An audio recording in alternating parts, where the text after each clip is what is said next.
आप में से पहले कोई अटेम्प्ट दे चुके हैं? कौन कौन? Majority.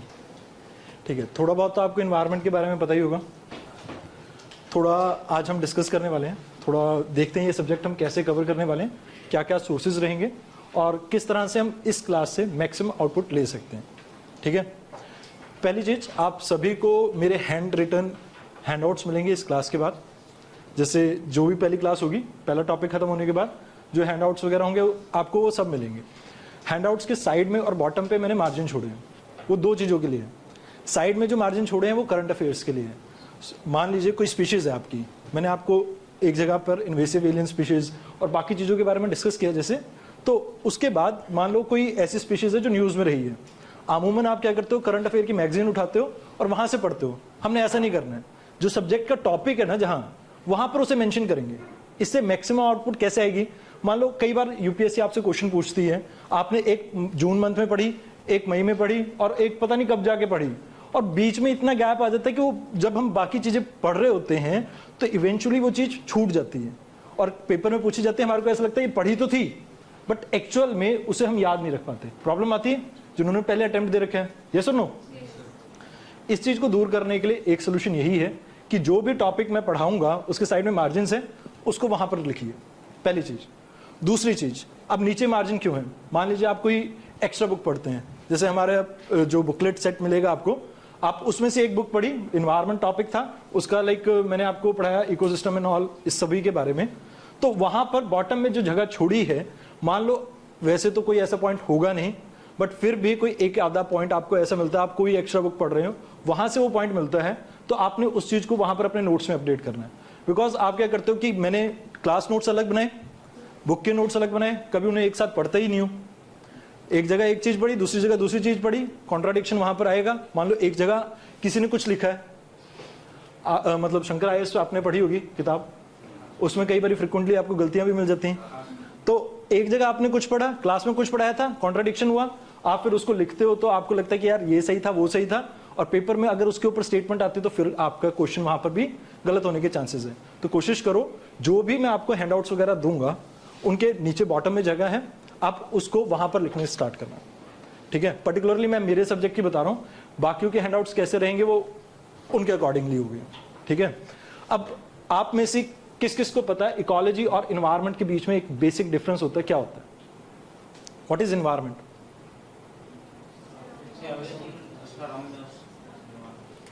Okay, what is ecology?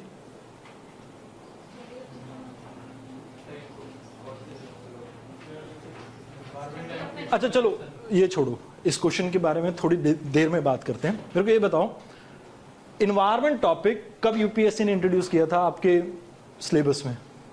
पता है? 12-13 के आसपास, यस और नो? उससे पहले क्यों नहीं था? एक चीज ये भी तो देखो, इंटरनेशनल लेवल पे आपकी ये जो लाइक क्योटो प्रोटोकॉल और ये सब कुछ चल रहा था। अब आप जब सिविल सर्विसेज ज्वाइन करोगे तो उन्हें एक ऐसा, मतलब एक सिविल सर्वेंट चाहिए जिसको इस चीज के बारे में पता हो, उसे बेसिक से बताना ना पड़े, एक बेसिक बुनियादी नॉलेज हो, क्योंकि आप सभी तो जर्नलिस्ट हैं ना, आपको हर डिपार्टमेंट में भेजा जा सकता है, तो एक बेसिक नॉलेज होनी चाहिए। क्योंकि वर्ल्ड स्टेज पे किसके बारे में बात हो रही थी? क्लाइमेट चेंज के बारे में, बायोडाइवर्सिटी कंजर्वेशन के बारे में। तो इसी वजह से आपके यहां पर सिलेबस में इस चीज को इंट्रोड्यूस किया गया। अब जब इस चीज को इंट्रोड्यूस किया गया, जस्ट अ सेकेंड,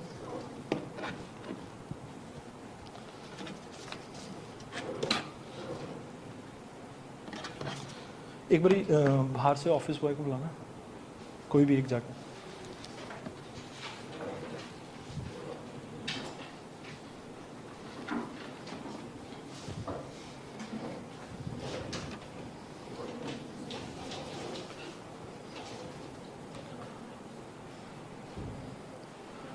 अच्छा, फ्रेशर्स के लिए मैं ये कहना चाहूँगा, क्लासेस इस हिसाब से ही रहेंगी कि दोनों को इक्वली समझ में आ सके। स्लाइड चेंज करने वाला। क्लासेस इस तरह से ही रहेंगी जहाँ पर आप इजीली दोनों चीज़ों को समझ सकें। बट कुछ एक चीज़ें मैं आपको बता दूं, यहाँ पर हम जो डायमेंशंस टच करेंगे ना इस आज की क्लास में या आने वाली क्लासेस में, वो कुछ ज्योग्राफी ओरिएंटेड भी रहेंगी, कुछ चीज़ें वहाँ पर मेरे को डिस्कस करनी पड़ेंगी। कुछ चीज़ें ज्योग्राफी की होंगी, फॉर एग्जाम्पल क्लाइमेट चेंज के बारे में बात करते हैं, बट क्लाइमेट के बारे में कहाँ पढ़ते हो आप? ज्योग्राफी में, यस और नो? तो कुछ एक एस्पेक्ट उसके भी डिस्कस करेंगे। साथ के साथ जैसे बायोम्स के बारे में हम बात करते हैं, तो आप सभी ने एक बुक के बारे में सुना होगा, जीसी लियोंग, सुना कभी? जीसी लियोंग की बुक में जो सेकंड हाफ है वहां पर बायोम्स के बारे में डिस्कस कर रखा है, तो उस पार्ट को भी हम टच करेंगे जो इन्वायरमेंट पर्सपेक्टिव से इंपॉर्टेंट रहेगा। एक बुनियादी आपको बेस तैयार करके दूंगा और उसके बाद आप इजीली चीजों को समझ पाएंगे। Now if we talk about कि आपको इन्वायरमेंट में किस तरह के क्वेश्चन आते हैं, तो आपको दो चीजें देखनी होंगी। प्रीवियस ईयर प्रीलिम्स में किस तरह के क्वेश्चन पूछे गए और मेंस में किस तरह के पूछे गए। आप में से प्रीवियस ईयर क्वेश्चंस किस किसने पढ़े हैं, एटलीस्ट एक बार देखे हों? बहुत कम है। मैं उम्मीद करता हूं कल की क्लास में आने से पहले आपने क्या करना है, 2011 से लेके 2011-12 से लेके अभी तक के जितने भी क्वेश्चंस आए हैं, एक बार उनका ट्रेंड एनालिसिस करके देखना कि किस तरह से, किस सब्जेक्ट, मतलब किस कोर टॉपिक से कितने क्वेश्चन आते हैं। आपको पता होना चाहिए। जैसे बायोडाइवर्सिटी है, तो इस सेगमेंट में कितने क्वेश्चन पूछे जाते हैं, किस पार्ट से पूछे जाते हैं, क्योंकि जब तक आपको ये नहीं पता होगा ना कि क्वेश्चन आना कहां से, आप कभी भी यूपीएससी की तैयारी नहीं कर सकते। ठीक है ना? नो योर एनिमी, कहां से आपको कौन सा क्वेश्चन पूछा जाएगा। अब जैसे मेरे से पूछा जाए तो क्लाइमेट चेंज से हर साल क्वेश्चन आता है, बट ट्रेडिशनल बुक में से कोई क्वेश्चन नहीं आएगा। उसके लिए आपको एडिटोरियल्स के ऊपर फोकस अच्छे से करना है, आपको प्रीलिम बूस्टर्स के ऊपर फोकस करना है, और उसके अलावा एक मैगजीन आती है डाउन टू अर्थ, मंथ में 2 बार ये मैगजीन पब्लिश होती है, काफी इंपॉर्टेंट है। जैसे इसका ऑनलाइन वगैरह भी आपको लाइक कुछ ना कुछ मटेरियल वगैरह मिल ही जाता है, तो उससे आप थोड़ा बहुत रिलेट कर सकते हो इस सब्जेक्ट को। मेंस की बात करें और प्रीलिम्स की बात करें, अब मेरे को ये चीज बताओ, लास्ट के 3-4 साल के अगर आपने किसी ने पेपर दिया हो, लाइक 3-4 साल में किसी ने पेपर दिया, ओके, आपको क्या लगता है कि इन्वायरमेंट का जो प्रीलिम्स पार्ट है कहां से पूछा जाता है? मेनली जो इंटरनेशनल लेवल पे जो चीजें चल रही है मेनली तो वही है, और कुछ सर स्पेसिफिक वो पूछे जैसे कि कोई एनिमल वगैरह है, वो भी एक्वाटिक एनिमल टाइप। अच्छा, अगर मैं आपसे ये कहूं कि जनरली आपसे क्वेश्चन वो पूछे जाते हैं जो करंट अफेयर में रहे। अगर कोई स्पीशीज के बारे में भी पूछा गया तो ऐसी स्पीशीज के बारे में पूछा गया जो करंट अफेयर में है। यूपीएससी कुछ भी ऐसा नहीं पूछेगी जो आपके आउट ऑफ कंटेक्स्ट हो, आपने कहीं ना कहीं न्यूज में उसका चाहे नाम ही सुना हो, तो उसके बारे में यूपीएससी आपसे क्वेश्चन पूछेगी। इंस्टांस के लिए एक मैं आपको एग्जांपल देता हूं। देखो, आपने एलिफेंट के बारे में एक क्वेश्चन पढ़ा होगा, यूपीएससी ने 2020 के प्रीलिम्स में पूछा था, उसको आप सभी रिलेट कर सकते हो। केरला में एक हथनी थी, फीमेल एलिफेंट, उसके मुंह में एक क्रैकर बर्स्ट हुआ था, उसके बाद उसके ऊपर क्वेश्चन आया। अब मैं आपको करंट अफेयर के लिए तो रेडी कर सकता हूं, बट जब आपने कभी टॉपर्स की वीडियो देखी होगी, उसमें वो कहते हैं कि मैं 1-2 घंटा डेली रिसर्च करता हूं। तो जो आपको ऐसा टॉपिक लगे ना जिसको आपको बियॉन्ड स्कोप रिसर्च करने की जरूरत है, ठीक है ना, जो स्टैटिक पार्ट से थोड़ा हटके, जहां पर अभी क्लास की बात हो रही है तो क्लास में जितना होगा मैं कवर कर दूंगा, बट मेरी क्लास तो 20 दिन में खत्म है, उसके बाद मैं ट्राई करूंगा, मैं बाद में भी आऊं, बट एक चीज है कि मान लो खुदा ना खास्ता मेरे पास टाइम ना हो, तो फिर तो इसके लिए मैं आपको कहूंगा कि जो भी आपके करंट अफेयर्स में चीजें रहें उनको नोट्स में अपडेट करना है। तो पहली चीज, prelims majorly current affair oriented है, स्टैटिक से क्वेश्चन बहुत कम आते हैं। आप जितने भी देखना, मतलब कोई भी बुकलेट उठा लो, मैं आपको कहता हूं कि आप शंकर आईएएस उठा लो, पीएमएफ आईएएस उठा लो, कोई भी बुक उठा लो, उठा के देखना 2 या 3 क्वेश्चन से ऊपर अगर किसी में से मिलते हो तो क्लियर है। तो कोई आपसे ये पूछे कि भाई ये बुक फॉलो कर लो, वो बुक फॉलो कर लो, बुक्स की रिक्वायरमेंट नहीं है इन्वायरमेंट के लिए। सिर्फ करंट अफेयर अगर आप ढंग से कर लेंगे, स्टैटिक की अच्छी खासी नॉलेज हो, तो आप क्वेश्चन को मैनेज कर सकते हैं। दूसरी चीज, मेंस में किस तरह के क्वेश्चन आते हैं, जो आपके जैसे रूल्स वगैरह आगे, या ज्यादातर आप क्वेश्चन देखेंगे इन्वायरमेंटल इंपैक्ट असेसमेंट के ऊपर आते हैं। जैसे किसी चीज को लाइक लाइक आपकी सॉइल माइनिंग के बारे में बात हो रही है, सैंड माइनिंग के क्या इंपैक्ट होंगे उसके बारे में पूछ लेगा। इंटरलिंकिंग ऑफ रिवर के क्या इंपैक्ट हैं उसके बारे में पूछ लेगा। तो क्वेश्चन जो आ रहे हैं इन्वायरमेंटल इंपैक्ट असेसमेंट वाले सेक्शंस आते हैं, या क्लाइमेट चेंज वाले सेक्शंस आते हैं, या पोल्यूशन। 3-4 मेजर सेक्शन है जहां से आपको इसमें मेंस में क्वेश्चन पूछे जाते हैं। बायोडाइवर्सिटी के बारे में क्वेश्चन पूछा जा सकता है, जैसे इस साल मैं उम्मीद रखता हूं, क्योंकि 1972 में क्या आया था, वाइल्ड लाइफ प्रोटेक्शन एक्ट की आया था, वाइल्ड लाइफ प्रोटेक्शन एक्ट 1972। इस साल क्या हो चुके हैं, 50 साल complete. Then question can be in exam की भी आपसे ये पूछा जाए हाउ इट इज वर्किंग, क्या हम वाकई जो इसके एम थे, जो चीजें इसमें रखी गई थी पॉइंटर्स, वो क्या अचीव कर पाए हैं हम? ठीक है ना? तो this kind of questions are asked in mains.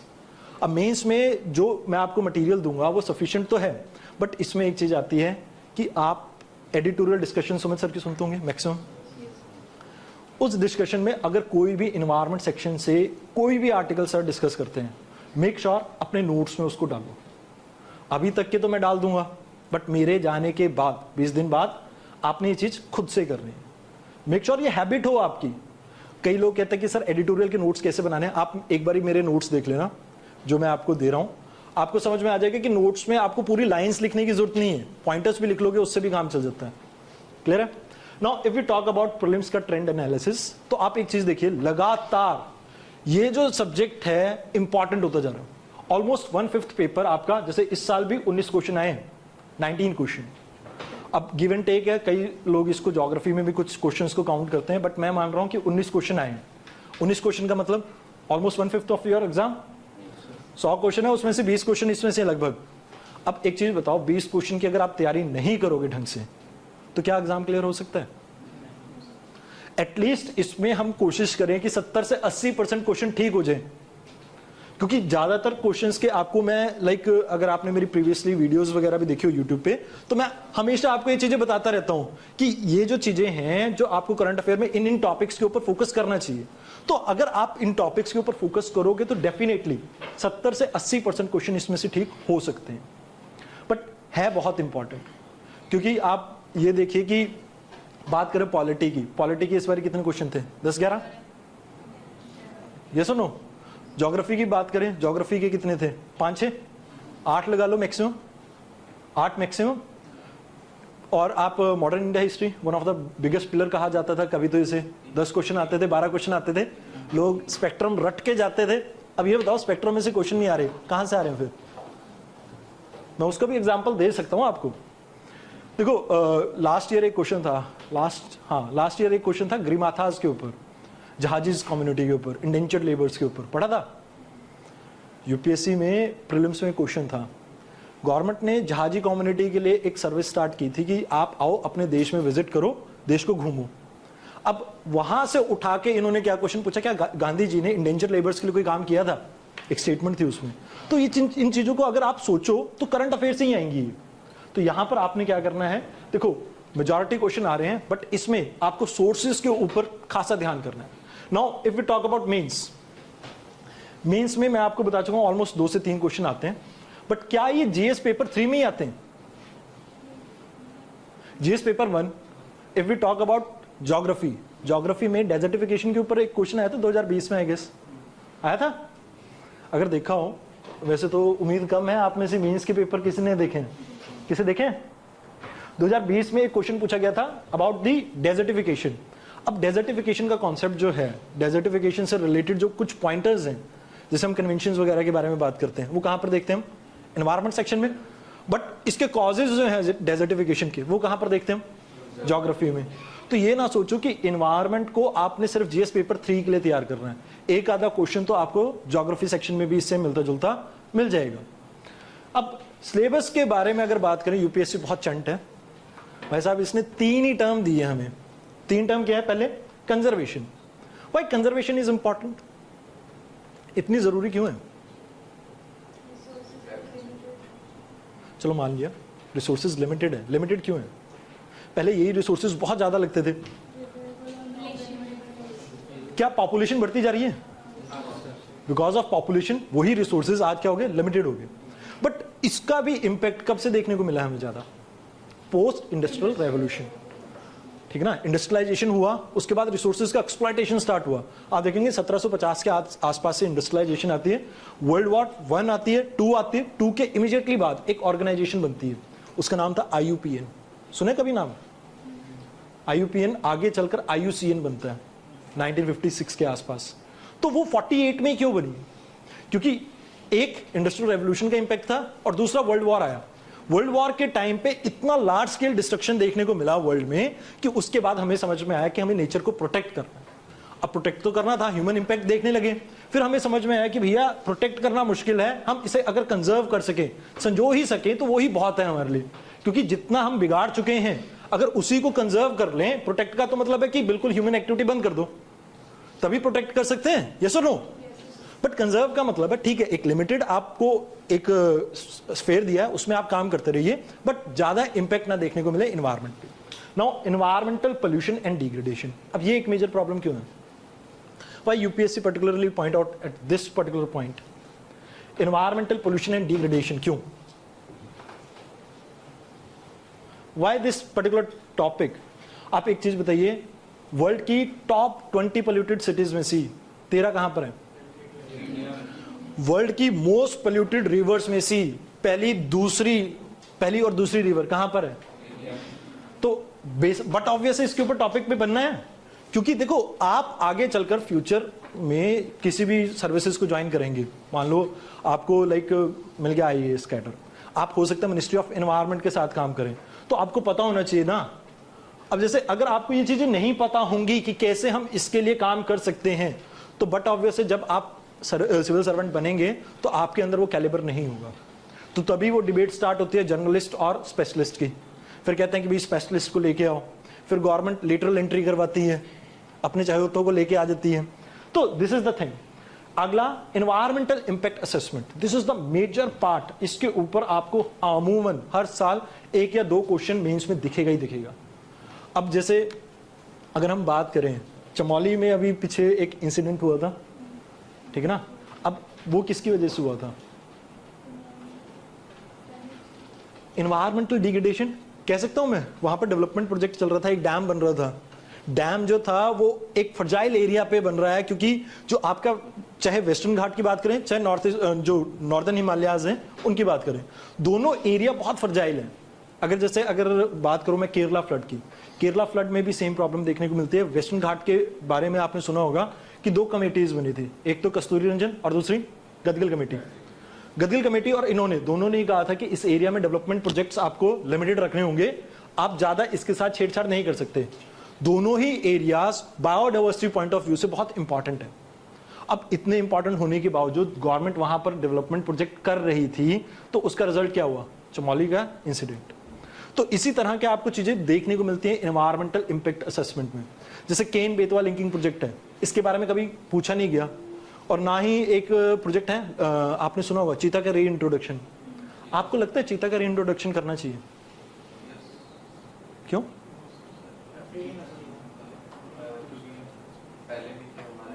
पहले थे, बट वो एशियन थे। एशिया वाले तो मिलते ईरान में, ईरान के पास भी तो 30-40 ही बचे हैं, वो नहीं देगा। हाँ, बट उससे भी पहले इसके बारे में बात हुई थी, लाइक इंदिरा गांधी के टाइम पे। हाँ, और उसके बाद वो चीज ठंडे बस्ते में चलेगी, और अभी इसके बारे में बात हुई तो दे वांट्स गिरलॉइन, और हमें चीता वो चाहिए। बट एक चीज बताओ, क्या अफ्रीकन चीता को इंडिया में इंट्रोड्यूस करना चाहिए? एक रीजन बता दो, सिर्फ एक ही पॉइंट है इसमें, अगर आपको कभी इंटरव्यू में पूछ लिया जाए, पेपर में पूछ लिया जाए, तो बहुत से पॉइंट और भी आ जाएंगे, बट एक पॉइंट अगर आपको कहूं मैं, अगर इन्वेजिव स्पीशीज, बात यहां पर आती है कि भैया एशियन है ही नहीं वो, तो एक तरह से तो जैसे आप देखते हैं ना इन्वेसिव एलियन स्पीशीज, तो वही है वो, इंडिया की थोड़ी है, एशिया की थोड़ी है। तो जो उसके जो फीचर्स होंगे वो इंडिया के एनवायरनमेंट के अकॉर्डिंगली सुटेबल नहीं होंगे, और यहां पर अगर उसका कोई प्रेडेटर नहीं हुआ, हर एक चीज के बारे में प्रॉब्लम कब आती है? इन्वेसिव एलियन स्पीशीज के बारे में प्रॉब्लम कब आती है? जब आपको उसका एलिमिनेशन करने वाला कोई ना मिले। आपने कैटफिश के बारे में सुना होगा, इन्वेसिव स्पीशीज है। क्यों है? क्योंकि उसकी पॉपुलेशन इंक्रीज हो रही है। इंक्रीज क्यों हो रही है? क्योंकि उसका कोई प्रेडेटर नहीं है। अगर प्रेडेटर नहीं होगा तो प्रॉब्लम ये आएगी आएगी। तो सेम यहां पर चीता को रीइंट्रोड्यूस कर दिया, हो सकता है सर्वाइव करे, हो सकता है ना भी करे। अगर कर गया तो कल को मान लो उनकी पॉपुलेशन बढ़ गई, और वहां पर उस एरिया में जैसे आपके हर्बीवोरस पॉपुलेशन है वो डिक्लाइन करने लगी, तो क्या करोगे? क्या कर सकते हैं हम? तो वही चीज है, यहां पर इंपैक्ट असेसमेंट की जरूरत है। केन बेतवा लिंकिंग करना चाहिए नहीं करना चाहिए? ऑनेस्ट ओपिनियन चाहिए मुझे, बताओ। देखो इसी तरह की थॉट प्रोसेस जब डेवलप करोगे ना तभी मेंस के आंसर आएंगे, बिकॉज वहां पर किस चीज के बारे में आपको इम्पैक्ट असेसमेंट के बारे में बोला जाए पता नहीं, इंटरव्यू में भी सेम रहता है। तो please, Ken Betwa linking project एक कमी है, जो आपके फॉरेस्ट एरिया है उसको कहीं ना कहीं वो हम पानी से भर देंगे। प्रॉब्लम दो आएंगी वहां से, एक तो बायोडाइवर्सिटी के ऊपर इंपैक्ट देखने को मिलेगा पहली चीज, दूसरा सोशल टेंशन बढ़ेगी। सोशल टेंशन कैसे? माइग्रेशन देखने को मिलेगा, यस और नो? ट्राइबल पॉपुलेशन है, मार्जिनलाइज्ड पॉपुलेशन है, सोसाइटी में आपने पढ़ा होगा, सोसाइटी टॉपिक में सुना होगा कभी। तो अब उनकी माइग्रेशन होगी तो वो कहीं ना कहीं और जाके रहेंगे। अब रहेंगे तो पावर्टी में जाएंगे, बिकॉज उनका जो लाइवलीहुड था किसके ऊपर डिपेंडेंट था? फॉरेस्ट के ऊपर। अब अगर उनका लाइवलीहुड वहां पर डिस्ट्रॉय हो चुका है और वो कहां पर चले गए हैं? शहरों में। शहरों में अब एक कॉन्सेप्ट देखिए, महाराष्ट्र में एक प्रॉब्लम चलती है। कोई महाराष्ट्र से है? चलो ठीक है। महाराष्ट्र में एक प्रॉब्लम चलती है जहां पर जो नॉर्दर्न बेल्ट से लोग आए होते हैं उन्हें बाहर निकालने की कोशिश की जाती है। पॉलिटी में एक कॉन्सेप्ट है सन ऑफ सॉइल। अब कोई आपके रिसोर्सेज को बाहर से आके एक्सप्लॉइट कर रहा है तो लोकल पॉपुलेशन में वो टेंशन आएगी। वो टेंशन एंड रिजल्ट क्या दिखेगा? वहां पर आपको उस सोसाइटी में टेंशन होनी स्टार्ट हो जाएगी। पावर्टी आई, पॉलिटिकल एंगल डाल दिया।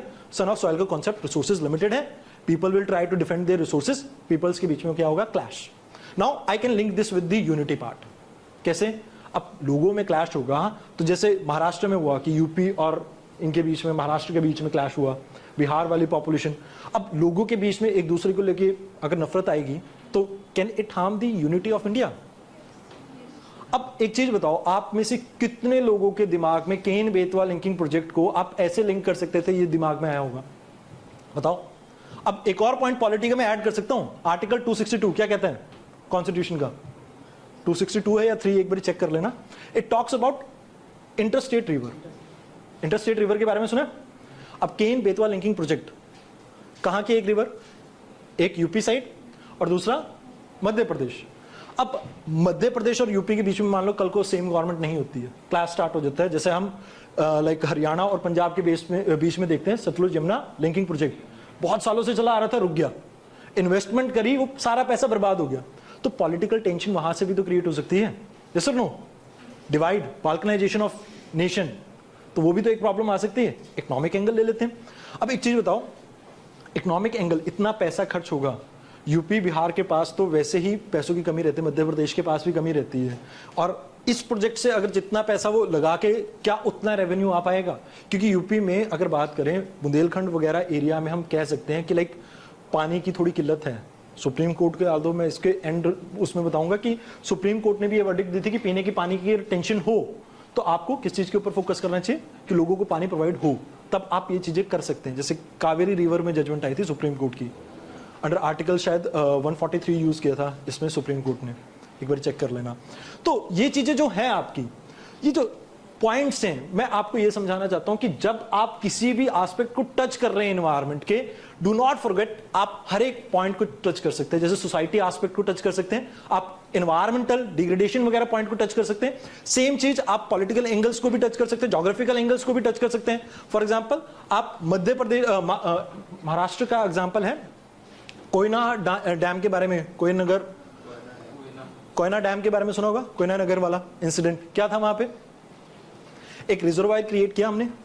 अब वो रिजर्वायर के अंदर पानी जब हमने स्टोर किया तो क्योंकि आपका अर्थक्वेक क्या होता है कि ऊपर वाली रॉक्स के ऊपर कितना प्रेशर पड़ रहा है, वो प्रेशर के कारण बेंड होती रहती है रॉक। अब वो एकदम से जब बेंड होते होते उसकी मतलब जो स्ट्रेंथ है वो खत्म हो जाती है, तो रॉक ब्रेक होती है। अब जब वो रॉक ब्रेक होती है तो उससे एनर्जी निकलती है जिसे हम सिस्मिक एनर्जी बोलते हैं। अब वो जो एनर्जी निकलती है उससे आता है अर्थक्वेक। अब आप डैम्स वगैरह सब कुछ बनाने की बात कर रहे हो तो पॉसिबिलिटी है कि near future human induced earthquake आ सकते हैं वहां पे, जिसे हम डैम इंड्यूस्ड अर्थक्वेक भी बोल देते हैं। तो ज्योग्राफिकल एंगल से भी कनेक्ट कर सकते हैं। तो depending upon your knowledge, environment को ये मत सोचो कि आप एक ही पॉइंट से, एक ही दिशा से सोचोगे। आप जितना इसका वाइड व्यू ले सकते हो ना इस पॉइंट का, मतलब उतना लेके चलो। अगर ऐसा आप कर पाओगे ना तो इजीली इस पेपर में तो अच्छा स्कोर करोगे ही करोगे, बाकी पेपरों में भी आप इन्हीं एंगल्स को यूज कर पाओगे। हैबिट बनानी पड़ेगी, आदत। Now if you talk about major topics कौन कौन से हैं यहां पे, तो सबसे पहला टॉपिक है आपका basic of ecology and environment. अब इसमें आपके लगभग यूपीएससी ने 2011 से लेके अब तक कितने क्वेश्चन पूछे? 30 क्वेश्चन पूछे। लास्ट 10 सालों में कितने question? 30 question. Please note down, कुछ नहीं करना, ये आपको स्लाइड वगैरह मिल जाएंगे, टेंशन ना लो। बायोडाइवर्सिटी कितने क्वेश्चन पूछे? अब मेरे को एक चीज बताओ, क्या ये टॉपिक इंपॉर्टेंट नहीं है? आप क्या करते हो, बायोडाइवर्सिटी टॉपिक को ऑल टुगेदर छोड़ के चले जाते हो। अब इसमें क्वेश्चन बताओ कहां से आते हैं, या तो स्पीशीज के बारे में आएंगे, आपको बायोडाइवर्सिटी के क्वेश्चन नहीं पूछेंगे, अल्फा बायोडाइवर्सिटी बीटा गामा नहीं पूछेंगे, उनको पूछना ही नहीं है, उनको वो पूछना है जो करंट अफेयर में है। क्लियर है? उसके बाद आ जाता है climate change. Climate change India आजकल बहुत ज्यादा मतलब पॉपुलर होता जा रहा है इसमें। भैया आजकल फ्रांस के साथ घूम रहे हैं अपने भाई साहब, फिर उसके बाद वो कभी ब्रिटेन के साथ घूमने लग जाते हैं, तो चल रहा है। मतलब यूके के साथ, यूके वाले प्रेसिडेंट के साथ भी बोरिस के साथ घूमते रहते हैं, तो वो चल तो रहा है, बट उसका एक्चुअल रिजल्ट क्या है कुछ भी नहीं दिख रहा मेरे को। तो क्लाइमेट चेंज आज भी था, कल भी था और परसों भी रहेगा। बट यहां पर भी आपको एक चीज समझनी होगी कि इससे भी क्वेश्चन पूछे जाते हैं। इन्वायरमेंटल पोल्यूशन से रिसेंट टाइम में क्वेश्चन लास्ट 3 सालों में थोड़े कम होने लगे, क्योंकि उन्होंने जितने क्वेश्चन पूछते थे, गवर्नमेंट ने स्टार्टिंग में बहुत धड़ाधड़ स्कीम्स निकाली, एयर क्वालिटी इंडेक्स निकाल दिए, हम ये मतलब सफर स्कीम करेंगे, ये करेंगे, वो करेंगे, बट अभी कोई नई स्कीम आई नहीं है बाजार में। जिस दिन आएगी उसके बारे में हम देखेंगे, ठीक है ना? तब तक के लिए ये इसमें से क्वेश्चन आता है, बट अब उन क्वेश्चन मतलब पर्टिकुलर उन टॉपिक के बारे में आते हैं जहां पर आपको ऐसा लगे कि करंट अफेयर में कोई पोल्यूटेंट के बारे में डिस्कशन हुई है, स्पेसिफिकली पोल्यूटेंट के बारे में पूछेंगे। और कुछ एक मैंने ट्रेंड एनालिसिस में देखा है कि लाइक 2-3 सालों से ना यूपीएससी ने एक चीज करने स्टार्ट की है कि कोई कोई इंडस्ट्रीज होती हैं, जैसे स्टील इंडस्ट्री हो गया, उससे क्या चीज निकलती है, उसके क्या इन्वायरमेंटल कॉन्सिक्वेंसेज है, क्या उससे बेटर चीज बन सकती है, क्या हो सकता है, कहां उसे यूज कर सकते हैं, उस चीज के बारे में भी पूछना स्टार्ट किया। तो अगर कोई ऐसी चीज न्यूज में रहती है तो yes you have to read it. Then miscellaneous topic में आपकी वो ऑर्गेनाइजेशन आ जाती है जो करंट अफेयर में रहेंगी। मिसलेनियस टॉपिक में वो ऑर्गेनाइजेशंस जो आपकी कहां पर रहेंगी, करंट अफेयर्स में, या कोई एक्ट। अब जैसे मैंने इस बार एक वीडियो बनाई थी, शॉर्ट्स था एक, उसमें मैंने पहले ही कहा था कि लाइक क्वेश्चंस किन किन सेगमेंट से आएंगे, आए भी हैं उन सेगमेंट से, बट ये है कि इसमें ये प्रिडिक्ट कर पाना कि पर्टिकुलरली किस टॉपिक से क्या किस तरह का क्वेश्चन फ्रेम होगा वो थोड़ा मुश्किल है। But yes we can decide on basis of this कि पर्टिकुलरली बायोडाइवर्सिटी तो एक ऐसा टॉपिक है, अगर कोई स्पीशीज वगैरह न्यूज में, कोई नेशनल पार्क न्यूज में, हम उसे नहीं छोड़ सकते। क्लियर है? नाउ फर्दर अगर हम बात करें बेसिक ऑफ इकोलॉजी में, आपके पास एक माइक्रो लिस्टिंग है, आप उसे खोल लीजिए प्लीज।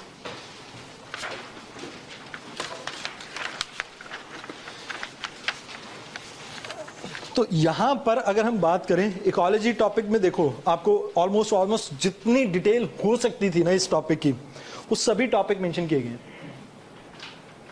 मैम इतना बोरिंग हूं मैं?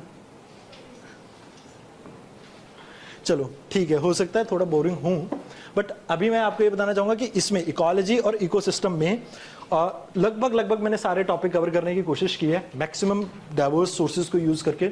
जो भी इसमें से क्वेश्चन बन सकते थे, वो मतलब टॉपिक बन सकते थे, वो बनाने की कोशिश की है। बट इसके अलावा भी कुछ चीजें हैं जो आपको याद रखनी है। आपको 1-2 एग्जाम्पल देता हूं। जैसे एक प्रोजेक्ट स्टार्ट हुआ था जहां पर ग्रीन जीडीपी के बारे में बात हुई है।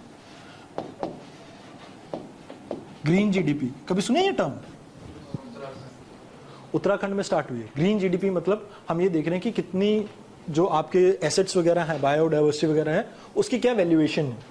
बट इस तरह के टॉपिक आपको कभी भी कहां पर नहीं मिलेंगे, स्टैटिक पार्ट में नहीं मिलेंगे। तो जो अभी तक घटनाएं हो चुकी हैं, और क्वेश्चन इसमें से आएगा, इसमें से बहुत कम आने की प्रोबेबिलिटी है, बिकॉज इसमें से यूपीएससी ने जितना पूछना था पूछ चुकी, लास्ट 10-11 सालों में इस चीज को एग्जॉस्ट कर चुकी है। तो मैं आपको करंट अफेयर में अपडेट तो कर दूंगा अभी, बट मेक श्योर रिजल्ट तब मिलेगा जब आप इसे बाद में भी कंटिन्यू करोगे। तो यहां पर जैसे आपने देखना है कि वेरियस लेवल ऑफ ऑर्गेनाइजेशन क्या होता है, ऑर्गेनिजम्स किस किस लेवल पे मिलते हैं। फॉर एग्जांपल अभी हम बात कर रहे थे, जैसे बेसिक से अगर हम बात करें तो सबसे पहले क्या आता है, इंडिविजुअल। सबसे पहले क्या आता है, इंडिविजुअल। यस, अभी हम यहां पर जो बैठे हुए हैं ये क्या है, मैं एक इंडिविजुअल हो गया, हम सब क्या हो गए, पॉपुलेशन। अब यहां पर मान लो एक पूरे इस राजेंद्र नगर के एरिया को ले लेते हैं, तो यहां पर कुत्ता भी मिलेगा, बिल्ली भी मिलेगी, चौराहे पे आगे जाकर गाय भी मिलेगी, हर रोज शाम को घूम रही होती है। तो सभी मिलके क्या हो जाएंगी, कम्युनिटी। तो उसके बाद अगर हम बात करें, जैसे एक ग्लास ऑफ वाटर आपकी जैसे हो सकता है, ये एक ग्लास ऑफ वाटर है, क्या इसमें लाइफ है? अगर मैं आपसे पूछूं, क्या ये एक इकोसिस्टम है? कितने % लोग इससे एग्री करते हैं?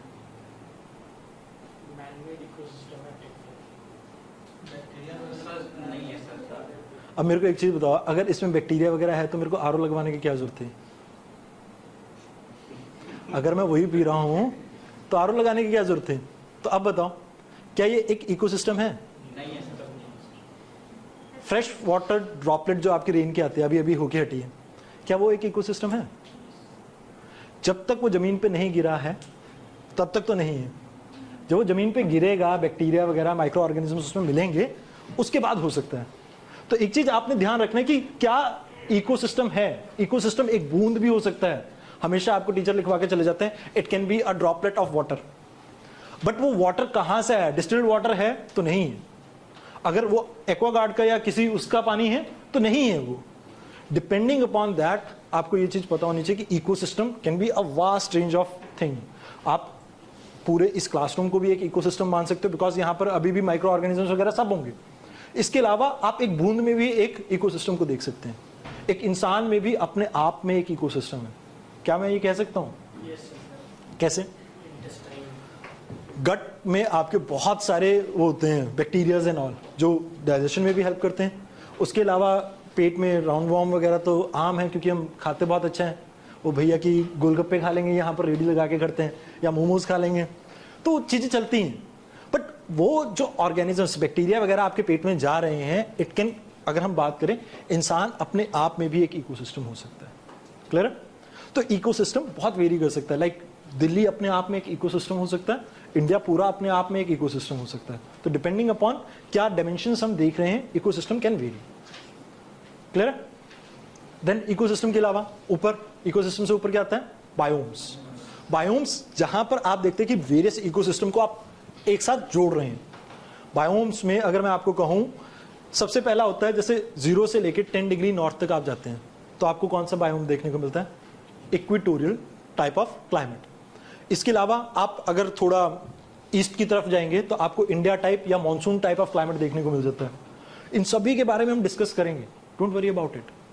बट आपको मैं एक जनरल आइडिया दे रहा हूं कि कहां किस डायमेंशन में हम जाएंगे। उसके बाद सेंटर पार्ट की अगर बात करें तो वहां पर ग्रासलैंड आ जाएगा। अब इसके लिए मेरे को एक कॉन्सेप्ट समझाना पड़ेगा आपको, जिसकी मैं उम्मीद करता हूं कि लाइक आप लोग ना थोड़ा थोड़ा चीजें, जैसे टॉपिक के आपके पास लिस्टिंग है तो इनके बारे में ना थोड़ा सा रिसर्च करके आओगे ना तो इन्फॉर्म्ड रहोगे, क्वेश्चंस पूछ सकते हो। अगर ये चीज होगी तो बेटर रहेगा आपके लिए। अब जैसे अगर मैं बात करूं, ईस्टर्न मार्जिन पे हम इंडिया टाइप ऑफ क्लाइमेट देखने को मिलता है, बीच में आगे ग्रासलैंड। क्यों? एक चीज बताओ, आपने एनसीईआरटीज आप में से कितनों ने पढ़ी है? प्लीज, एनसीईआरटीज ज्योग्राफी की पढ़ी हो? एनसीईआरटी चलो नहीं पढ़ी है तो आपको एक चीज पता होगी शायद, जिन्होंने नहीं पढ़ी उनको भी समझने की कोशिश कीजिए। जैसे मान लीजिए ये अर्थ है। अब ये अर्थ है, यहां पर आपको कौन से टाइप ऑफ विंड देखने को मिलती है बिटवीन द 2 ट्रॉपिक्स? कोई बता सकता है? Trade winds. सुना है नाम? ट्रेड विंड्स की डायरेक्शन क्या रहती है? Starting from the this side, कुछ इस तरह की डायरेक्शन रहती है। अब हाँ जी, अगर किसी को कोई डाउट हो तो बताओ। इसको ईस्टर्ली कहते हैं। जनरली जो विंड है उसकी डायरेक्शन जो होती है उसी के नाम पे, मतलब जिस डायरेक्शन से वो स्टार्ट हुई है उसी के नाम पे विंड की डायरेक्शन रखी जाती है। अब मेरे को एक बात बताओ, ये इस डायरेक्शन से आ रही है तो क्या आपको ईस्टर्न मार्जिन पे रेनफॉल देखने को मिलेगा?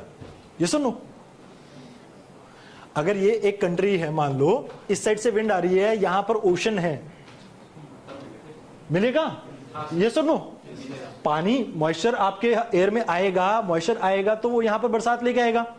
अब जितना आप इससे दूर चले जाओगे, आप एक बात बताओ, आपके मॉइस्चर था एयर में, वो इंटीरियर में जा रहा है कॉन्टिनेंट के, तो धीरे धीरे वो मॉइस्चर कम होता जाएगा, रेनफॉल होता जाएगा जैसे जैसे। आपको अगर नहीं समझ में आ रहा तो एक चीज बताओ, जब मॉनसून अपने नॉर्थ ईस्टर्न पार्ट को हिट करता है, उसके बाद वहां से स्टार्ट होता है, कहां की तरफ जाता है? पंजाब की तरफ। आप आज गूगल पे जाके देखना, पंजाब आपका सेमी एरिड एरिया है। क्योंकि वहां तक जाते जाते वो रेनफॉल कितने पे पहुंच जाती है, अराउंड 75 सेंटीमीटर के आसपास या उससे भी कम हो जाती है। तो वो जो है डिस्ट्रीब्यूशन, आप ये देखिए इस एरिया में north eastern part of India को मान के चलिए, यहाँ पर आपको क्या देखने को मिलता है, एवरग्रीन फॉरेस्ट, जंगल बहुत ज्यादा है। जिस तरह आप इससे इस साइड जाते जाएंगे रेनफॉल कम होता जाएगा, आपको क्या देखने को मिलेंगे, ग्रासलैंड्स। और बिल्कुल वेस्टर्न मार्जिन पे क्या देखने को मिलेगा, क्लियर है। तो इन सभी टाइप के बायोम्स को हम देखेंगे। अब बायोम से आगे अगर हम बढ़ते हैं तो आता है आपका बायोस्फीयर। बायोस्फीयर में क्या होता है, 3 स्फीयर हैं आपके, कौन कौन से, लिथोस्फीयर, हाइड्रोस्फीयर, एटमॉस्फेयर। ये तीनों जहां पर कनेक्ट होते हैं, जहां पर आपकी लाइफ पॉसिबल है, that is the thing biosphere. Biosphere means living sphere, जहां पर लाइफ पॉसिबल है। इस स्फीयर के अलावा कहीं नहीं है। अगर मैं कहूं 2 किलोमीटर अर्थ के नीचे चले जाओ, क्या वहां पर लाइफ पॉसिबल है। आपने कभी समुद्र के तल में देखा है, मतलब समुद्र की गहराई के बारे में सुना है, वहां पर लाइफ कितनी पॉसिबल है, बहुत कम देखने को मिलेगी। वहां पर मिलते हैं कीमोटाइप्स, मिलते हैं कीमोसिंथेसिस जो परफॉर्म करते हैं कुछ ऑर्गेनिजम्स, वैसे मिलते हैं, बट येट वो बहुत कम संख्या में देखने को मिलेंगे आपको। वो भी आपको उन एरिया में देखने को मिलेंगे जहां पर मिड ओशन रीजेस हैं, जहां पर आपको वॉल्केनिज्म देखने को मिलता है। वो वहां पर हाइड्रोसल्फाइड मिलती है, हाइड्रोजन सल्फाइड, उसको यूज करके वो अपने काम चलाते हैं। और उनकी शक्ल देखोगे ना, कसम से जिंदगी में, और खाना, मतलब खाना छोड़ दोगे, इतनी बदसूरत होते हैं वो देखने में। मतलब किसी की आंख आगे ऐसे लटक रही होती है, मतलब देखना, आप गूगल करके देख लेना एक बारी फोटोज, क्योंकि उससे आपको थोड़ा उनका ना याद रहेगा कि कैसे दिखते हैं। तो उससे आपको थोड़ा आइडिया रहेगा कि पेपर में अगर पूछ लिया तो कीमोसिंथेसिस में वही आएंगे। उसके अलावा अगर हम बात करें, अगर समुद्र की गहराई की बात करें, तो वहां पर भी लाइफ ज्यादा डेप्थ में आपकी पॉसिबल नहीं है। एटमॉस्फेयर में ऊपर चले जाते हैं 2-3 किलोमीटर के ऊपर, चलो 2-3 छोड़ो, 14 किलोमीटर के ऊपर आपको लाइफ पॉसिबिलिटी लगती है। 90% ऑक्सीजन कहां पर देखने को मिलती है आपकी, ट्रोपोस्फेयर में, यस और नो। अब ट्रोपोस्फेयर के बाहर क्या लाइफ पॉसिबल हो पाएगी, तो 14 किलोमीटर ऊपर और 2-3 किलोमीटर नीचे, बस यही है हमारा बायोस्फीयर। कंप्लीट लिथोस्फीयर भी इसमें काउंट नहीं होता, just a zone of interaction इसमें काउंट होगा। तो दिस इज द थिंग। यहां पर हम जो देखेंगे, टाइप ऑफ इकोसिस्टम के बारे में पढ़ेंगे, हम कुछ इकोसिस्टम से रिलेटेड कॉन्सेप्ट्स के बारे में पढ़ेंगे। जैसे हम जब बात करेंगे इसकी लाइक इंडिविजुअल के बाद मैं बात करूंगा स्पीशीज के बारे में। स्पीशीज के अंदर हम जैसे देखते हैं कि व्हाट इज द स्पीशीज, कोई बता सकता है, are we of the same species, कैसे कह सकते हो, आपने कह दिया मैं मान लिया, बट क्या कारण है हम ये माने कि हम, चलो आप अपना तो यहां पर छोड़िए, हम सारे इंडिया से बिलोंग करते हैं, क्या ऑस्ट्रेलिया वाले और हम सेम स्पीशीज से बिलोंग करते हैं। When you can say genetic code same रहेगा,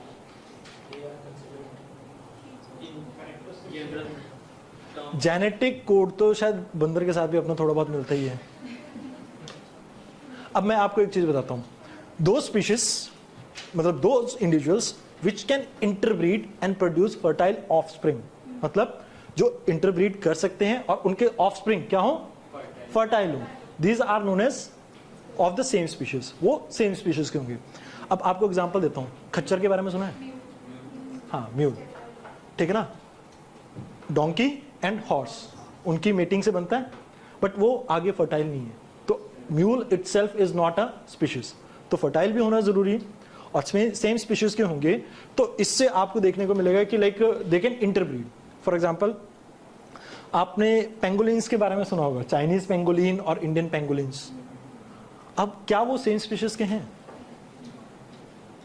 अगर इस चीज को पता करना है तो इस चीज का पता कैसे लग सकेगा, अगर वो इंटरब्रीड नहीं कर सकते हैं तो वो क्या नहीं है, सेम स्पीशीज के नहीं है। अब ये स्पीशिएशन जो क्रिएट होती है, it can be of variety of reasons की वजह से। फॉर एग्जांपल, ऑस्ट्रेलिया में आप देखते हो जो स्पीशीज आपको देखने को मिलेंगी वो कंप्लीटली डिफरेंट है जो थ्रू आउट द वर्ल्ड देखने को मिलती है। ऐसा क्या है ऑस्ट्रेलिया में खास? बिल्कुल, सबसे पहली चीज आइसोलेशन, ज्योग्राफिकल भी हो सकता है, टाइम के अकॉर्डिंग भी हो सकता है। तो यहां से आप देखेंगे आइसोलेशन भी एक फैक्टर बनेगा जिससे नई स्पीशीज बनेगी। उसके अलावा और क्या हो सकता है? एक चीज बताओ, म्यूटेशन नाम की कोई चीज सुनी है आपने? Genetic mutation. अब आप मान लो कि कोई चीज फोटोकॉपी करवाने गए हैं, भैया की मशीन खराब थी, उस फोटोकॉपी मशीन ने गलत चीज फोटोकॉपी कर दी और आपसे आगे किसी ने अपने नोट्स कॉपी करवाए, तो जीन्स दर जीन्स वो म्यूटेशन क्या हो रही है, कॉपी होती जा रही है। तो वो जो चीज है दैट इज म्यूटेशन, मतलब जीन्स में हल्का सा डीएनए में कुछ गड़बड़ी हुई और वो चीज आगे कॉपी होती जा रही है। अब नेचुरल सिलेक्शन भी एक प्रोसेस है इसमें। नेचुरल सिलेक्शन सुना कभी? चार्ल्स डार्विन ने कहा था? किसने कहा था फिर? अच्छा, तो नेचुरल सिलेक्शन में क्या होता है?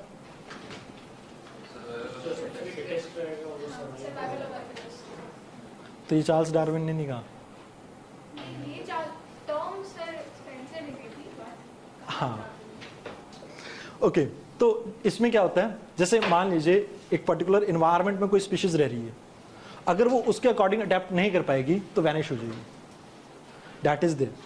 अब इसी में हम वेरियस काइंड ऑफ स्पीशीज के बारे में पढ़ेंगे, जैसे कीस्टोन स्पीशीज होती हैं, ठीक है, फ्लैगशिप स्पीशीज होती हैं, इनके बारे में मैं आपको पर्टिकुलरली बताऊंगा कि क्या चीज कैसे रहेगी।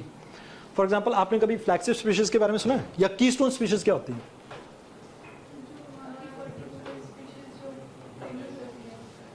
तो फिर फ्लैगशिप स्पीशीज क्या है? कीस्टोन स्पीशीज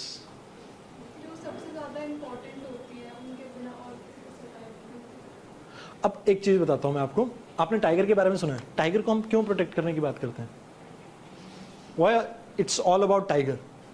तो प्रीडेटर है, अगर वो नहीं बचेगा तो हिरन की पॉपुलेशन बढ़ जाएगी, और हिरन की पॉपुलेशन बढ़ी तो घास खत्म हो जाएगी। टाइगर प्रीडेटर तो है, लेकिन वो इंडिया में हर जगह मतलब मिल सकता है, लेकिन जो लायन है वो सिर्फ गेम फॉरेस्ट में है, इसलिए टाइगर की मैं बात कर रहा हूँ, हर जगह तो मिलता है, बट हम टाइगर को कंजर्व करने की बात इसलिए कर रहे हैं क्योंकि he is the key stone species. मैं आपको एक कहानी सुनाता हूँ येलो स्टोन की। येलो स्टोन में क्या हुआ था कि वुल्फ की पॉपुलेशन हुआ करती थी, बहुत अच्छी पॉपुलेशन हुआ करती थी। लोकल लोगों को लगता था कि यार इससे तो प्रॉब्लम हो रही है, खेती बाड़ी करने में प्रॉब्लम आती है, तो इनको मार देते हैं। उन्होंने मार दिए। धीरे धीरे वो इकोसिस्टम पूरा तबाह हो गया येलो स्टोन के आसपास का। आप में से कईयों ने वो मूवी देखी 2012, उसमें भी येलो स्टोन का जिक्र हुआ था। वो हुआ क्या, उसके बाद क्या हुआ कि आपके जो हर्बीवोरस है भैया, उसको कोई खाने वाला नहीं है, वो आराम से चाय नाश्ते के साथ घास बैठा बैठा ऐसे भी चबा रहा है, ठीक है ना, वो खाता गया, घास खाता गया। अब अल्टीमेटली क्या होता है कि देखो हर्बीवोरस की पॉपुलेशन बढ़ेगी तो इसमें एक खतरनाक स्पीशीज आती है रैबिट। रैबिट जड़ तक नहीं छोड़ता, मतलब ही कैन ईट, पूरा का पूरा वो खोद के खा जाएगा। तो वहां पर क्या हुआ, धीरे धीरे वो इकोसिस्टम डेजर्टिफाई होने लग गया, मतलब वीरान बंजर जमीन। अब जब वो वहां तक पहुंचा तो लोगों ने सोचा कि यार धीरे धीरे इसे रिवाइव करवाते हैं। तो उन्होंने बहुत से एक्सपेरिमेंट करके देखे, प्लांट लगा के देखे, सब कुछ लगा के देखे, but over a period of time क्योंकि हर्बीवोरस की पॉपुलेशन थी तो वो चीज सर्वाइव नहीं कर पाई। अब उन्हें लगा कि भैया ये हिरन भी बैठा बैठा मोटा होता जा रहा है, 12 सिंगा उनका, तो इसका कुछ करना पड़ेगा। तो देन एक साइंटिस्ट ने सजेशन दिया कि आप वापस यहाँ पर वुल्फ की पॉपुलेशन इंट्रोड्यूस करो। और जब उन्होंने वुल्फ की पॉपुलेशन वहां पर री इंट्रोड्यूस करी, देन इटसेल्फ वो इकोसिस्टम धीरे धीरे रिवाइव करने लगा। और इवन जो आपकी जुरासिक पार्क 1 और 2 है, देखिए मूवी, उसकी शूटिंग वहां पर हुई है। अब देख लो, जंगल एक टाइम पे 1950-60 के दशक में बिल्कुल बंजर हो चुका था और वहां से उसने रिवाइव किया अपने आप को। तो ये जो चीजें हैं, ये जो पर्टिकुलर वुल्फ की स्पीशीज है, it is the keystone species, जिसके बिना वो इकोसिस्टम क्या नहीं कर सकता, सर्वाइव नहीं कर सकता, that is the keystone species. अब ऐसे ही एंडेमिक क्या होते हैं, एंडेमिक स्पीशीज, कोई एग्जांपल? ठीक है, और मशीर नहीं, वन हॉर्न राइनो भी आप कह सकते हो, असम में ही पर्टिकुलरली मिल रहा है, बट उसकी सब स्पीशीज और जगह भी मिल जाती हैं। बट चलो एक साउथ में एरिया है नीलगिरी, वहां पर एक चीज मिलती है नीलगिरी ताहिर, अक्सर आप न्यूज में सुनोगे उसे, नीलगिरी ताहिर, वो बकरा जैसा दिखता है जो, ठीक है ना। उसके अलावा और भी बहुत सी स्पीशीज हैं। तो हमेशा याद रखना, अगर यूपीएससी क्वेश्चन पूछेगी तो आपको इस स्पीशीज के बारे में पूछेगी, कीस्टोन के बारे में पूछने की प्रोबेबिलिटी बहुत कम है। अगर किसी पर्टिकुलर एरिया में कोई एंडेमिक है और वो न्यूज में रही है तो उसके बारे में क्वेश्चन आने की प्रोबेबिलिटी 70 to 80% है। उसके अलावा सेम टाइम पे अगर आप देखें, कुछ एक इन्वेसिव एलियन स्पीशीज भी होती हैं, अब उनके बारे में भी अक्सर न्यूज में आता रहता है। अब इन्वेसिव एलियन स्पीशीज होती क्या है? रेड ईयर स्पाइडर टर्टल आ गया था केरला में, अभी एक्वेरियम में रखते हैं जो लोग, वो भी इन बिल्कुल। कंगारू भी अभी रिसेंटली न्यूज़ में थे, इंडिया में देखने को मिले थे। तो ये सभी चीज़ें क्या है, इन्वेसिव एलियन स्पीशीज। बट इनमें से अगर कोई भी न्यूज़ में है ना, तो आपको ऑड वन आउट फाइंड करने के लिए यूपीएससी दे देगा। फिर वो कह देगा कि भैया ये पेयर ठीक है, ये पेयर ठीक है, ये पेयर ठीक है। और इस बार तो यूपीएससी ने कमाल का खेल खेला कि आपको ये भी नहीं पता लगने देता कि only one pair is correct, two pair is correct. पहले एलिमिनेशन कर सकते थे, बट अब वो भी स्कोप छोड़ दिया। तो इस बारे में भी आपको पता होना चाहिए। क्लियर है? नाउ इसके बाद नेक्स्ट टॉपिक जो है, अब इससे रिलेटेड कुछ आपके लाइक क्वेश्चन देख लेते। प्रीवियसली यूपीएससी ने किस तरह के पूछे। This is the first question, पढ़ लो एक बार। तो मेरा एक डाउट है, हाँ जी पूछिए। तो जैसे यू सेड कि येलोस्टोन में वुल्फ को भी इंट्रोड्यूस किया था, तो इसी हिसाब से आई सेड कि इसलिए टाइगर को कीस्टोन माना जाता है क्योंकि वो हर जगह, हर एनवायरनमेंट में सर्वाइव। लॉयन भी अपने आप में गिर फॉरेस्ट का कीस्टोन स्पीशीज है। हाँ, तो सिर्फ गिर में ना, लेकिन टाइगर को हम इतना मतलब एम्फेसिस इसलिए देते हैं क्योंकि वो हर जगह मतलब एनवायरनमेंट में सर्वाइव कर सकते हैं। तो जैसे येलोस्टोन में वुल्फ, लॉयन भी आपका कर सकता है, लॉयन भी कर सकता है। एक चीज ये है, लेकिन गुजरात वाले देना नहीं चाहते। दे फील लाइक कि देरी उनकी प्राइड है उसमें, वो अदर स्टेट्स को देना नहीं चाहते। प्रॉब्लम वहां पर आती है। लायन तो ग्रासलैंड्स में बेसिकली तो टाइगर कौन सा आपके मतलब रेन फॉरेस्ट में चला जाएगा? वो थोड़ा सा रेन फॉरेस्ट में अगर मान लो गलती से चला भी गया ना, भागता हुआ पेड़ से टकराएगा, 4 दिन में मर जाएगा। ठीक है ना? और आप ग्रासलैंड में देखो, वहां पर देखोगे ना रेन फॉरेस्ट में, तो जनरली आपको जो स्पीशीज मिलेंगी वो रेप्टाइल्स देखने को मिलेंगे। आपको एनाकोंडा, स्नेक्स, लिजर्ड्स, कुछ इस तरह के स्पीशीज देखने को मिलेंगे। कीस्टोन्स को लाइक दोबारा रीइंट्रोड्यूस करने में उनका एनवायरनमेंट फैक्टर भी तो देखा जाता है या नहीं? This is my question. देखो इन्वायरमेंट फैक्टर देखा जाता है, बट आपने जैसे कहा कि लॉयन पर्टिकुलरली इसी एरिया में हो सकते थे, तो वो चीज़ गलत है। It can survive in variety of climate. आपको अफ्रीका में भी देखने को मिलते हैं ग्रासलैंड्स वगैरह में, तो यहाँ भी इंडिया में ग्रासलैंड्स वगैरह देखने को मिलते हैं।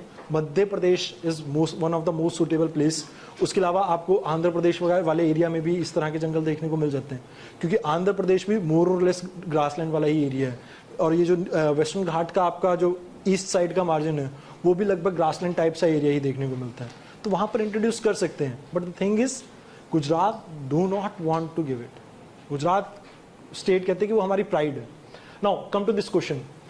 In the context of ecosystem productivity, marine upwelling zone are important as they increase the marine productivity by bringing। हाँ जी, क्या लगता है आपको? अब इस क्वेश्चन में हमने सॉल्व नहीं करना है, हमने ये देखना है कि किस चीज के बारे में यहाँ पर बात हुई है। अब इस कॉन्सेप्ट को, अपवेलिंग वाले कॉन्सेप्ट को अगर हम बात करें, हम पढ़ते हैं ज्योग्राफी में। कहाँ पर पढ़ेंगे? ज्योग्राफी में। बट इसको अगर हम लिंक करें किसके साथ? इन्वायरमेंट के साथ। तो यहां पर जो मरीन प्रोडक्टिविटी है, यानी जो ये पार्ट है, ये इकोसिस्टम का पार्ट है। तो दैट्स व्हाई यहां पर यूपीएससी ऐसे नहीं करता कि आपको पर्टिकुलरली एक इन्वायरमेंट का क्वेश्चन दे दे, एक ज्योग्राफी का दे दिया। इन्वायरमेंट और ज्योग्राफी कई बार मिक्स होकर भी आ जाते हैं। अपवेलिंग एक कॉन्सेप्ट है जिसमें क्या होता है कि जैसे बॉटम पे आपके जो न्यूट्रिएंट्स है ना, वो ऊपर की तरफ राइज करते हैं। This is upwelling. अब होता क्यों है, इसके पीछे ज्योग्राफी वाले टीचर वैसे बता देते, चलो मैं आपको थोड़ा आइडिया दे देता हूं। आपने अक्सर देखा होगा कि ओशन का वाटर एक डायरेक्शन में मूव करता है। अब ये वाटर की कंसंट्रेशन यहाँ पर इंक्रीज होगी। अब ये क्या करेगा, वाटर यहाँ पर नीचे, जैसे ही इसको लैंड वगैरह का बॉर्डर मिलेगा, ये नीचे की तरफ सिंक करेगा। अब ये नीचे की तरफ जब सिंक कर रहा है, तो this is downwelling. This is downwelling. अब यहां से नीचे से एक करंट फिर से जनरेट होगा, ये किस तरफ जाएगा? अपोजिट डायरेक्शन, क्योंकि वाटर आपका सर्कुलेशन मोशन अपना मेंटेन करेगा। अब यहाँ पर बॉटम पे पानी एक बार फिर से इकट्ठा होगा। अब यहां से स्टार्ट होगा अपवेलिंग, और यहां पर आपको जो एरिया देखने को मिलेगा, that will be very good for your fishing, और यहां पर आपका मरीन प्रोडक्टिविटी इंक्रीज देखने को मिलेगा। अब इसका एक एग्जांपल है, आपने अलिनो और लानिनो के बारे में सुना होगा शायद गलती से। वहां पर एक कंट्री बढ़ती है, वहां पर जो करंट है, पेरू करंट, उसके एरिया में आपको अपवेलिंग देखने को मिलती है। जब वहां पर ये डाउनवेलिंग की सिचुएशन आ गई, तो मतलब वहां पर क्या प्रॉब्लम है? वहां पर आपको देखने को मिला कि टेम्परेचर हाई हो चुका है, और उस समय इंडिया में फिर रेनफॉल नहीं होगा। क्यों? क्योंकि ये पूरे वाटर के सर्कुलेशन का पैटर्न चेंज हो जाता है वहां पे। और यहां पर आप देखोगे जब ये नीचे से ऊपर न्यूट्रिएंट लेके आएगा, तो प्रोडक्टिविटी आपकी क्या रहेगी? हाई रहेगी, मोर और लेस। This question particular. वही होगा ना 2 वाली ना। मेरे को ना इस साइड से लाइट पड़ रही है तो दिख नहीं रहा। Decomposer micro organism to the surface, nutrient to the surface, ये ठीक है, पहला पार्ट नहीं। बॉटम डिवेलिंग ऑर्गेनिज्म नहीं, बस 2 ही ठीक है, 2 only. Now come to this part. Consider the following: photosynthesis, respiration, decay of organic matter, volcanic action. Which of the following above carbon dioxide? अब मैं आपको कार्बन साइकिल पढ़ाऊंगा यहाँ पे बायोजियोकेमिकल साइकिल में, और उसी में से एक चीज यहाँ पर पूछी गई है कार्बन साइकिल के बारे में। इस बार शायद नाइट्रोजन के बारे में क्वेश्चन था। किसके ऊपर? एसिड रेन के ऊपर। तो सॉल्व नहीं करना है, मैं आपको ये बता रहा हूं कि किस तरह के क्वेश्चन प्रीवियसली इस टॉपिक से पूछे गए हैं जो कल हम स्टार्ट करने वाले हैं। नेक्स्ट क्वेश्चन यहां पर देखिए, which one of the following term describe not only the physical space occupied by an organism but also function role in the community of an organism. अब यहां पर इकोटोन है। इकोटोन आपका मैं एक ऐसा एरिया बताऊंगा जहां पर ट्रांजिशन देखने को मिलता है। ट्रांजिशन इन द सेंस, मान लीजिए आपकी रिवर फ्लो कर रही है, रिवर फ्लो करके कहाँ जाती है? ओशन में, और इसके बीच में एक एरिया आता है, आपने देखा होगा डेल्टिक एरिया, सुंदरबन वाला एरिया देखा है? तो वो क्या हो गया? इकोटोन हो गया। इकोलॉजिकल निश क्या होता है? सर इसका मतलब वैसे समझाइएगा इस वर्ड का, नीच का मतलब। नीच नहीं है, निश। मतलब क्या प्रोनाउंस करना है सर? निश। निश। इकोलॉजिकल निश क्या है? बेसिकली आप निश का मतलब क्या है? निश का मतलब कोई भी ऑर्गेनिजम्स जो है ना, वो किस तरह का फंक्शन परफॉर्म कर रहा है। फॉर एग्जांपल सोसाइटी में अगर मेरी बात करी जाए तो मैं टीचर हूं, ठीक है ना, तो मेरा फंक्शन क्या है? एज अ टीचर, रोल क्या है? टीचर। हैबिटेट और निश में यही फर्क होता है, एक पर्टिकुलरली आपका फंक्शन बताता है कि आप क्या परफॉर्म कर रहे हो एक इकोसिस्टम के अंदर, दूसरा बताता है आपका एड्रेस, कि आप कहाँ रहते हैं। फॉर एग्जाम्पल आपका अभी इकोलॉजिकल निश क्या है? एज अ स्टूडेंट, अगर जॉब नहीं कर रहे हैं, ठीक है।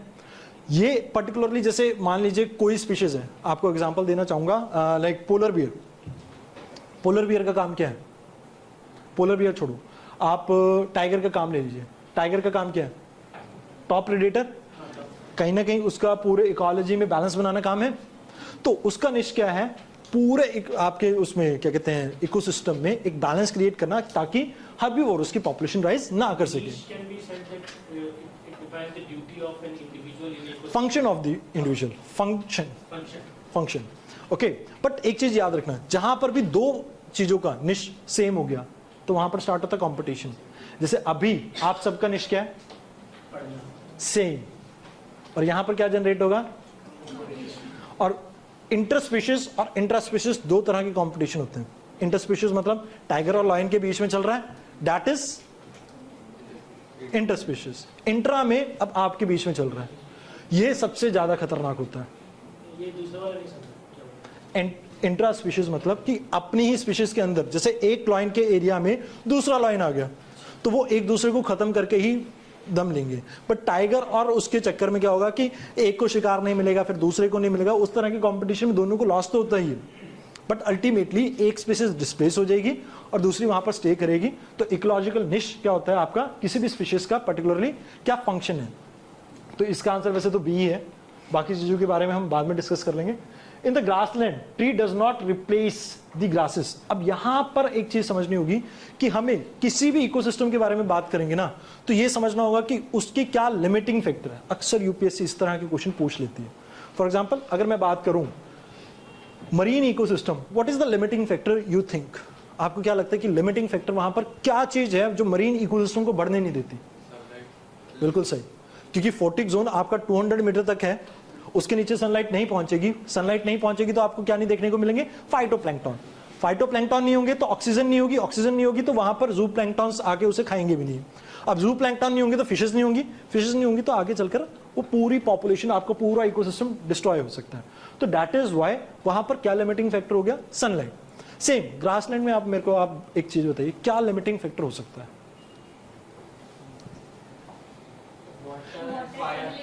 अब वाटर, मैंने आपको क्या कहा था, ग्रासलैंड कहां से दूर जाता जा रहा है? ईस्ट कोस्ट से दूर होता जा रहा है। वेस्ट कोस्ट में भी ये चीजें देखने को मिलेंगी। अब जब वो ईस्ट कोस्ट से दूर हो रहा है तो आप एक चीज समझिए, वहां पर सेंटर में आपको क्या नहीं देखने को मिल रहा है? वाटर। अब वाटर एक लिमिटिंग फैक्टर हो गया तो वहां पर ट्री नहीं ग्रो करेगा, पहले तो उसको पानी नहीं मिलेगा इतना। अगर वो ग्रो कर भी गया तो एक चीज बताता हूँ, ग्रासेस में एक खासियत है, वो सालों साल ऐसे ही पड़ी रहेंगी, बट जैसे ही हल्की सी बारिश होगी 6 महीने सर्दियों के दिन घास देखने को मिलती है, बिल्कुल सूख जाती है, ऐसी ही होती है डिस्ट्रॉयड। अब जैसे ही बारिश आती है फिर देखो हफ्ते 10 दिन में वो जंगल बन जाता है पूरा का पूरा। तो grasses can survive the drought season, कि अगर बारिश नहीं भी पड़ रही है तो दे कैन सर्वाइव, बट क्या प्लांट कर सकते हैं? अब वहां पर अगर प्लांट को ज्यादा गर्मी लगेगी तो वहां पर फॉरेस्ट फायर वगैरह फ्रीक्वेंटली देखने को मिलते हैं आपको ग्रासलैंड्स में। तो ग्रासेस तो बच जाती हैं, डॉर्मेंट स्टेज में चली जाती हैं, बट प्लांट नहीं जा पाता, उसको तो ग्रो करने के लिए एक सीजन चाहिए ना पूरा का पूरा। तो इस वजह से आप ये देखेंगे फॉरेस्ट फायर भी एक वन ऑफ द रीजन है जिसकी वजह से ग्रासलैंड्स वगैरह में ज्यादा ट्रीज देखने को नहीं मिलते। बहुत छोट एरिया में आपको ऐसे ट्रीज देखने को मिलेंगे। Now this is the question again. अब प्रोडक्टिविटी के बारे में एक और क्वेश्चन है आपका, विच one of the following is the correct sequence of productivity, decreasing productivity. अब एक चीज बताओ आप मेरे को, सबसे प्रोडक्टिव एरिया कौन सा माना जाएगा जहां पर सबसे ज्यादा बायोडाइवर्सिटी मिले? तो इनमें से कौन से में आपको सबसे ज्यादा बायोडाइवर्सिटी देखने को मिलेगी? अब मेरे को एक चीज बताओ, एक लाइक छोटी सी लाइन है, किन्होंने पहले मेरे को एक चीज बताओ, आप में से किन्होंने पहले पेपर दे रखे हैं? हाँ, अब एक चीज बताओ, आपने मैंग्रोव बताया, व्हाट इज द रीजन?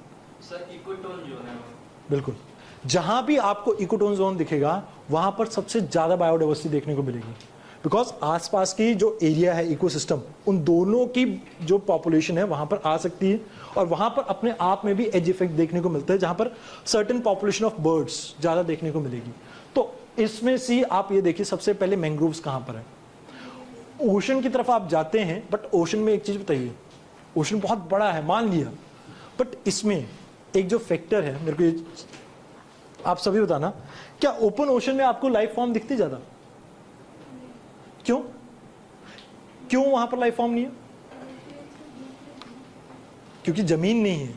आप देखोगे जो ओशन में आपको न्यूट्रिएंट्स वगैरह देखने को मिलेगी जहां पर शैलो डेप्थ्स वगैरह हो, ज्यादा गहराई ना हो, 200 मीटर के नीचे गहराई जाएगी तो वहां पर जो फाइटोप्लैंक्टन है कैसे ग्रो करेंगे? ओशन बहुत बड़ा है, मान लिया बायोडाइवर्सिटी हो सकती है वहां ज्यादा, बट आपको अगर पता होगा तो कोरल्स एरिया जो है they are known as the rain forest of the oceans, तो वहां पर बायोडाइवर्सिटी देखने को मिलती है, बट उनको भी तो क्या चाहिए? They need sunlight. अब सनलाइट नहीं होगी तो ओशंस इस वजह से सबसे लास्ट में चले जाएंगे। आई बात समझ में? ग्रासलैंड भी एक ट्रांजिशन जोन है between the forest area and the desert area, तो ये भी इकोटोन एरिया है। लेक समहाउ लेक में इतनी ज्यादा गहराई वगैरह नहीं होती, आसपास के एरिया में जैसे आपको वो मतलब अच्छी खासी बायोडाइवर्सिटी वहां पर भी मिल सकती है, बट ओशन ऑल्दो बड़ा है, we are not talking about the number. Productivity छोटा एरिया होने के बावजूद किस में ज्यादा देखने को मिलेगी? लेक में ज्यादा देखने को मिलेगी as compare to ocean. Now next question with the reference to food chain. अब यहां पर आपको ये बताया गया है which of the following kind of organisms, इसमें से डीकंपोजर्स कौन से हैं?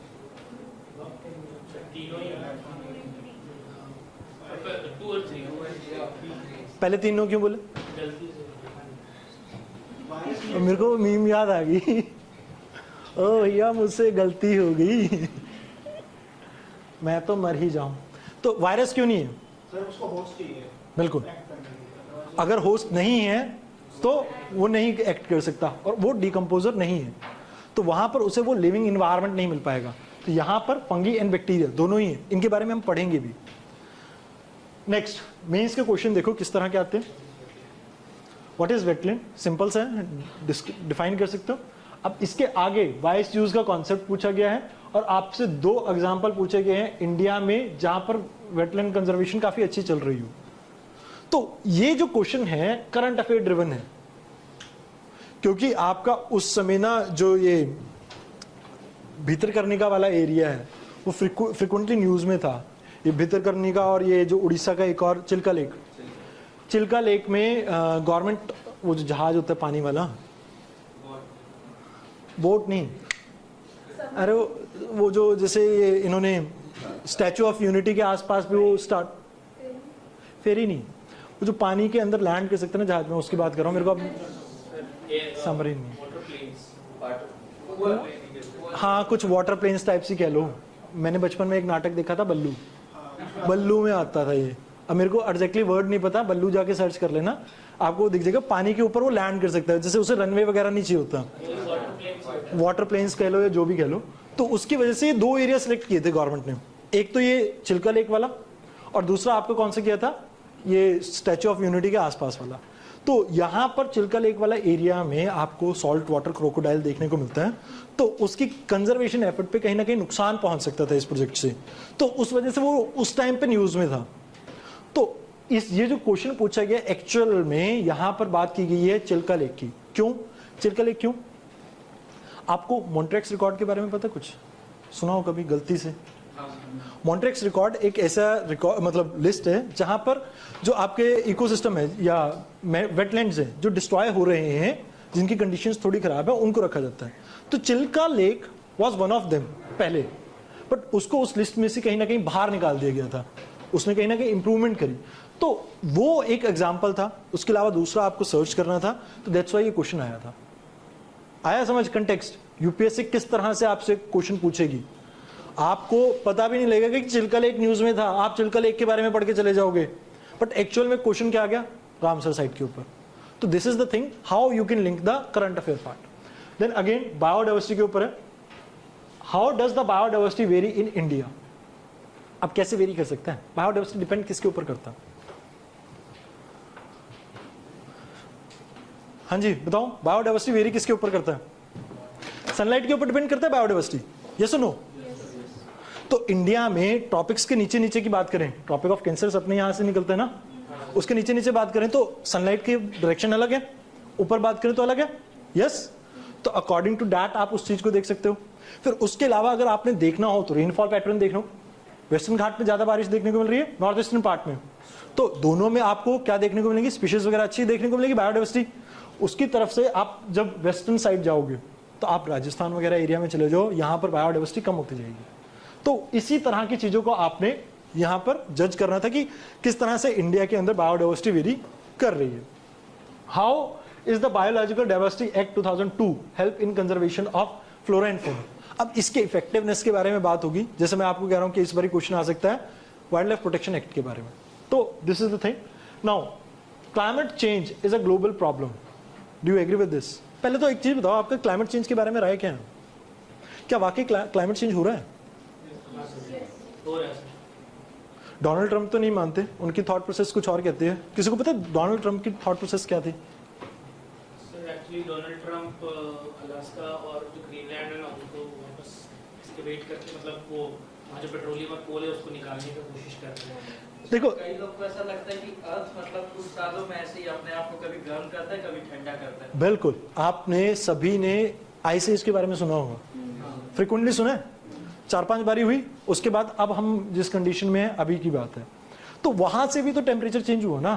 तो डोनाल्ड ट्रंप का थॉट प्रोसेस जो था वो ये था कि भैया ये तो नेचुरल प्रोसेस है, ये पहले भी हुआ है अब भी हो रहा है, क्या फर्क है? बट फर्क है, क्या फर्क है एक्चुअल में? सर ये चीज पे पूछना चाहूंगा सर, हाँ जी, जैसे ये जो डोनाल्ड ट्रंप का थॉट प्रोसेस है, इस चीज पे अगर अर्थ अपने आप को गर्म करती है और अर्थ अपने आप को ठंडा करती है, तो वो किसी कंसेप्ट पे अपने आप को, मतलब किसी फंडामेंटल पे, अगर 23.5 डिग्री टिल्टेड है तो ही इंसुलेशन डिस्ट्रीब्यूटेड है, और अगर अपने आप को फिर ठंडा करेगी तो वो करेगी कैसे? मतलब देखो हाइपोथेटिकली उसने तो अपने उनको नॉर्दर्न रूट से स्टार्ट करना है ऊपर से, वो मैं मान गया, वो एक इकोनॉमिक रीजन तो है ही है, बट बिसाइड दैट एक्चुअल में जो ग्रेटा और इनकी थॉट प्रोसेस में जो डिफरेंस था वो यही था कि लाइक ही सेड कि ये पहले भी हो चुका है, क्योंकि ये ग्लेशिएशन साइकिल चलता रहता है। अब इसमें बहुत से फैक्टर्स हैं, जैसे अंदर इंटीरियर ऑफ अर्थ के भी कुछ फैक्टर्स हैं और एक्सटीरियर के भी, बट यहां पर जो क्लाइमेट चेंज की प्रॉब्लम है ना, वो प्रॉब्लम बड़ी इसलिए है, the rate at which this climate change is happening that is unprecedented. मतलब वो आज तक कभी नहीं देखने को मिला है। हम तबाही की तरफ बढ़ रहे हैं बट कुछ नहीं कर सकते। सर तो इसीलिए तो हम लोग कार्बन फुटप्रिंट को कम करने की कोशिश कर रहे हैं ना। होगा क्या? वो तो रहा है सर, नहीं वो हमें यहाँ दिल्ली के रीजन में नहीं दिख रहा है, लेकिन इंटरनेशनल लेवल पे हम लोग इस चीज अच्छा चलो ठीक है, वर्ल्ड इतना ही सीरियस है तो ग्लोबल फंड जिसके बारे में हम बात करते हैं कि $100 बिलियन ये देंगे डेवलप्ड कंट्रीज, दे रहे हैं। इंडिया टेक्नोलॉजी मांगता मांगता थक गया कि भैया मुझे टेक्नोलॉजी दे दो, मेरी पॉपुलेशन ज्यादा है, क्या टेक्नोलॉजी दे रहे हैं?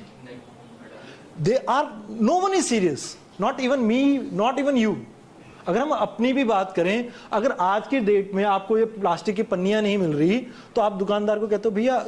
प्रॉब्लम वो नहीं है, प्रॉब्लम ये है कि यहाँ पे जो हम लोग प्रोसीजर बना रहे हैं ना, हमारे पास गार्बेज सेग्रीगेशन का प्रॉपर प्रोसेस नहीं है। आप देखो सब जगह नॉर्दर्न इंडिया में हर जगह जो डस्टबिन लगी हुई है वो 2 ही डस्टबिन लगी हुई है, एक वेट और एक ड्राई। अब प्रॉब्लम कहाँ आती है? प्रॉब्लम यहाँ आती है जब हमारे एंड से कचरा निकल जाता है और जो कचरा चुनने वाला होता है उसको सेग्रीगेट करता है। आप वर्ल्ड में किसी कंट्री में चले जाइए, आपको 3 डस्टबिन मिलेगा हर जगह पे, एक प्लास्टिक के लिए सेपरेट, एक फूड के लिए और एक दूसरी चीज के लिए, देखो के लिए।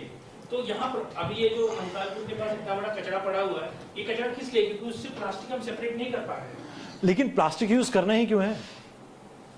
फर्स्ट क्वेश्चन गोज है कि प्लास्टिक जब नेसेसरी नहीं है, जहां पर जिस पॉइंट पे आपको नेसेसरी नहीं लगता, स्टॉप यूजिंग इट। आप दूध लेने जाते हैं, सेम लाइक कि आप सिगरेट बैन तो नहीं कर रहे हैं, पर ऊपर पूरा डायग्राम बना के आप उस पर लिख दे रहे हैं स्मोकिंग किल्स, ऐसा हो जाएगा वैसा हो जाएगा। या तो कम्प्लीटली बैन कर दीजिए अगर आपको सही में रोकना है तो। देखो गवर्नमेंट का सोर्स ऑफ अर्निंग है वो, मैं रेवेन्यू की बात पे नहीं जाऊंगा क्योंकि फिर बात वो है कि जीएसटी में सबसे महंगी चीज ही सिगरेट का टैक्स है, ठीक है ना। वो क्लैमिटी कहीं भी होती है तो इसका ही रेट बढ़ता है सबसे पहले, तो that is a separate thing. और लाइक एक टाइम पे सिगरेट के बारे में World War II के टाइम पे ये प्रमोट किया गया था कि आपको कंसंट्रेट करने में हेल्प करता है, एक टाइम पे। डू यू इमेजिन, हॉस्पिटल्स में जाके World War II में ये सिगरेट्स की डब्बियां दिया करते थे फौजियों को कि यार आप पियो, आपका दर्द दूर हो जाएगा, बिकॉज जो निकोटीन होते हैं इसमें वो आपके दिमाग को नम करते हैं। तो यहाँ पर हम वापस इस चीज पे आते हैं, क्लाइमेट चेंज एक ग्लोबल प्रॉब्लम है, हम सबको पता है। एक देश काम करेगा तो इससे काम नहीं चलने वाला। भूटान, अगर हम बात करें, भूटान का जो कार्बन फुटप्रिंट है सबसे कम है। वन ऑफ द कंट्री है जिसने पहले हमारे साथ एक एग्रीमेंट साइन किया था। ये भूटान, नेपाल, इंडिया, ये जो थाईलैंड वाला जो कनेक्टिंग रोड था, इसका मोटर व्हीकल एग्रीमेंट साइन किया था। बट लेटर ऑन उसने समझा कि भैया हमारे यहाँ से इतने ट्रक्स निकलेंगे तो पोल्यूशन होगा एंड इकोनॉमी तो चलती रहेगी जैसे चल रही है, बट इन्वायरमेंट प्रोटेक्ट करना जरूरी है, तो उसने उससे बैकआउट भी करा। तो अगर हम बात करें एक ग्लोबल प्रॉब्लम है, कल भूटान के सॉल्व करने से सॉल्व नहीं होगी। सबसे ज्यादा दिक्कत किसको होने वाली है, कोई आइडिया? सबसे ज्यादा दिक्कत होने वाली है स्मॉल आइलैंड नेशंस को, ठीक है ना, जो स्मॉल आइलैंड्स हैं। क्यों? क्योंकि उनके पास ना तो इतना पैसा क्यों नहीं है। केमन आइलैंड्स के बारे में बात कर लो, या आप ये फिजी वगैरह, ये भैया चलते हैं टूरिज्म के बेस पे। आप देखेंगे यहाँ पर टैक्सेस वगैरह इतने नहीं होते हैं, टैक्स हेवंस कहते हैं हम इसे इकोनॉमी के टर्म में, बट स्टिल इन कंट्रीज का टूरिज्म इतना बूस्ट हो जाता है कि इनको और चीज़ों की जरूरत नहीं है। बट जब ये वाटर लेवल अप जाएगा, राइज करेगा, तो सबसे पहले सबसे मेजर इंपैक्ट इन्हीं कंट्रीज के ऊपर देखने को मिलेगा, बिकॉज इनके पास कोई जगह नहीं होगी। अब ये तो होगी ग्लोबल प्रॉब्लम की बात। अब इंडिया में क्लाइमेट चेंज का इंपैक्ट क्या देखने को मिल रहा है? वहाँ पे स्नो कैप्स अब नहीं हो रहे हैं, जहाँ पे पहले स्नो कैप्स हुआ करते थे। पहला, दूसरा क्लाउड ब्रस्ट का सिचुएशन बार-बार क्रिएट हो रहा है। आप इस चीज को एक छोटे छोटे पॉइंट्स में लेके क्यों चलते हो? मतलब मैं आपको ये समझाना चाहता हूं, आप एक पॉइंट बनाओ क्लाइमेट से रिलेटेड, पर्टिकुलरली ज्योग्राफी से रिलेटेड, ठीक है ना। आपको मैं यही चीज एक थॉट प्रोसेस देना चाहूंगा आज के लेक्चर में कि आप सबसे पहले ये देखो कि ज्योग्राफिकल इंपैक्ट है तो उसको एक पॉइंट के नीचे लाओ। ऐसे नहीं कि ये क्लाउड बर्स्ट हो रहा है, ये हो रहा है, वो हो रहा है, नहीं, उसको एक पॉइंट में लाए। अब उसके बाद क्या एग्रीकल्चर के ऊपर इंपैक्ट पड़ेगा? ठीक है ना, ज्योग्राफिकल या क्लाइमेटिक इंपैक्ट के बाद एग्रीकल्चर पे आ जाओ, इकोनॉमी पे आ जाओ।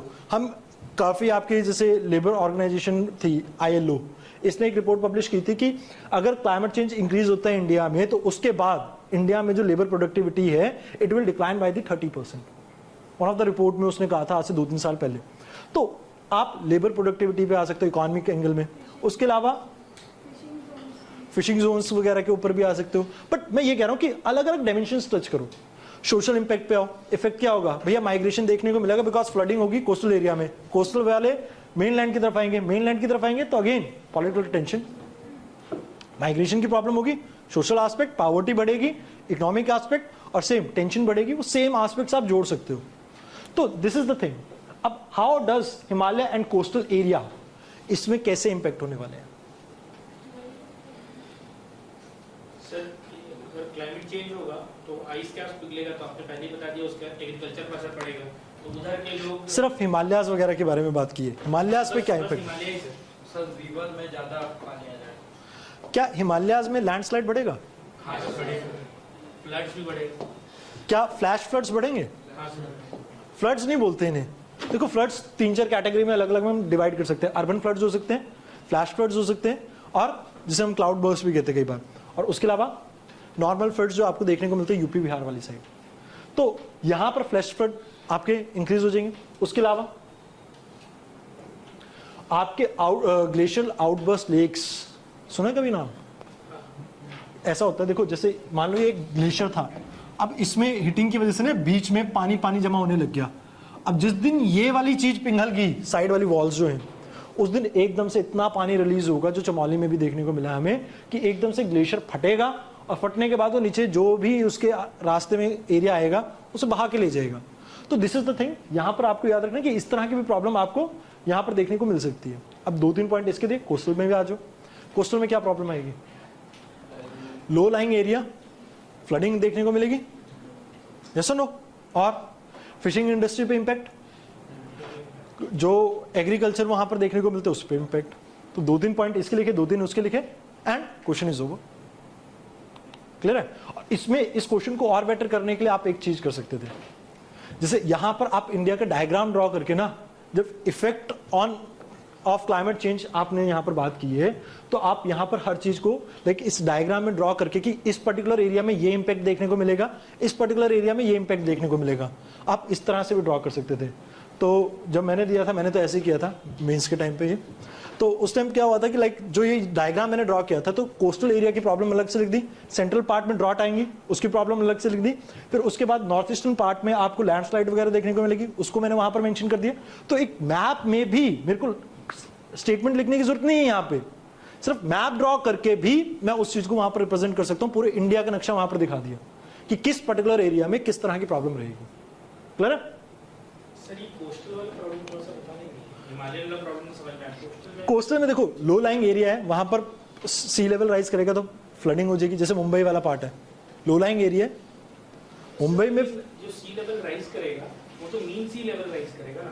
तो हाँ, तो अगर वो 6-7 सेंटीमीटर या 10 सेंटीमीटर भी करता है तो उसका भी इम्पैक्ट लॉन्ग रन में बहुत ज्यादा हो जाएगा। तो भारत में मतलब इंडिया में जो क्लाइमेट चेंज होगा उसमें कोस्टल रीजन का how Himalaya and coastal state of India will be affected by the climate change. It doesn't talk about कि सिर्फ इंडिया में क्लाइमेट चेंज हो रहा है, ओवरऑल जो क्लाइमेट चेंज, क्योंकि क्लाइमेट चेंज तो पूरी दुनिया में देखने को मिलेगा ना, तो उसकी वजह से सी लेवल राइज करेगा। ठीक है ना? अब कोस्टल एरिया में अगर फ्लडिंग होगी तो वहां पर हमारी खेती बाड़ी भी होती है, तो उस एरिया में इम्पैक्ट देखने को मिलेगा। फिशिंग एरिया, वहां पर इम्पैक्ट देखने को मिलेगा। तो ओवरऑल जो इकोनॉमी है कोस्टल एरिया की वो पूरी ही जेपरडाइज हो जाएगी, क्रैश कर जाएगी। नाउ अगेन यहाँ पर rehabilitation of human is one of the important environment impact which always attracts controversy while planning major projects. Discuss the measure suggested by mitigation of this while proposing major development projects. अब आपको क्या लगता है कि migration वगैरह जो ये होती है, जब भी आप प्लानिंग करें किसी मेजर प्रोजेक्ट की, तो उसमें सबसे पहले जो बात होती है ह्यूमन रीसेटलमेंट की होती है। अब इसको आप कैसे बेटर कर सकते हो बताओ? अगर आपको मैं डीएम बना दूं, आपको एक एरिया मैंने कह दिया कि भैया खाली करना है, मेरे को यहां पर डेवलपमेंट प्रोजेक्ट स्टार्ट करना है, केन बेतवा लिंकिंग प्रोजेक्ट स्टार्ट करना है, खाली करवाना है। अब आप यहां पर क्या बेटर कर सकते हो? कैसे आप किसी भी प्रोजेक्ट को discuss the major suggested for mitigation of this impact while proposing major projects. यहां पर इस डायमेंशन को कैसे कवर कर सकते हो आप?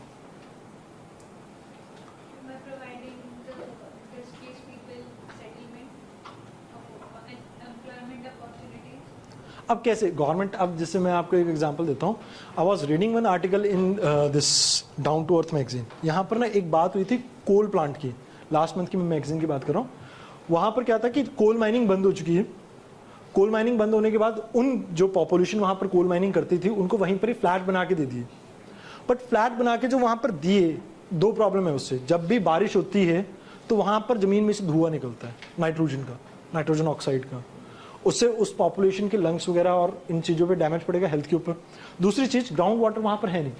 तो गवर्नमेंट जब इन चीज़ों को सिलेक्ट करती है तो प्रॉब्लम ये आती है कि अक्सर वो एरिया चूज किए जाते हैं जहाँ पर आप लिविंग कंडीशन ढंग की नहीं पाते हैं।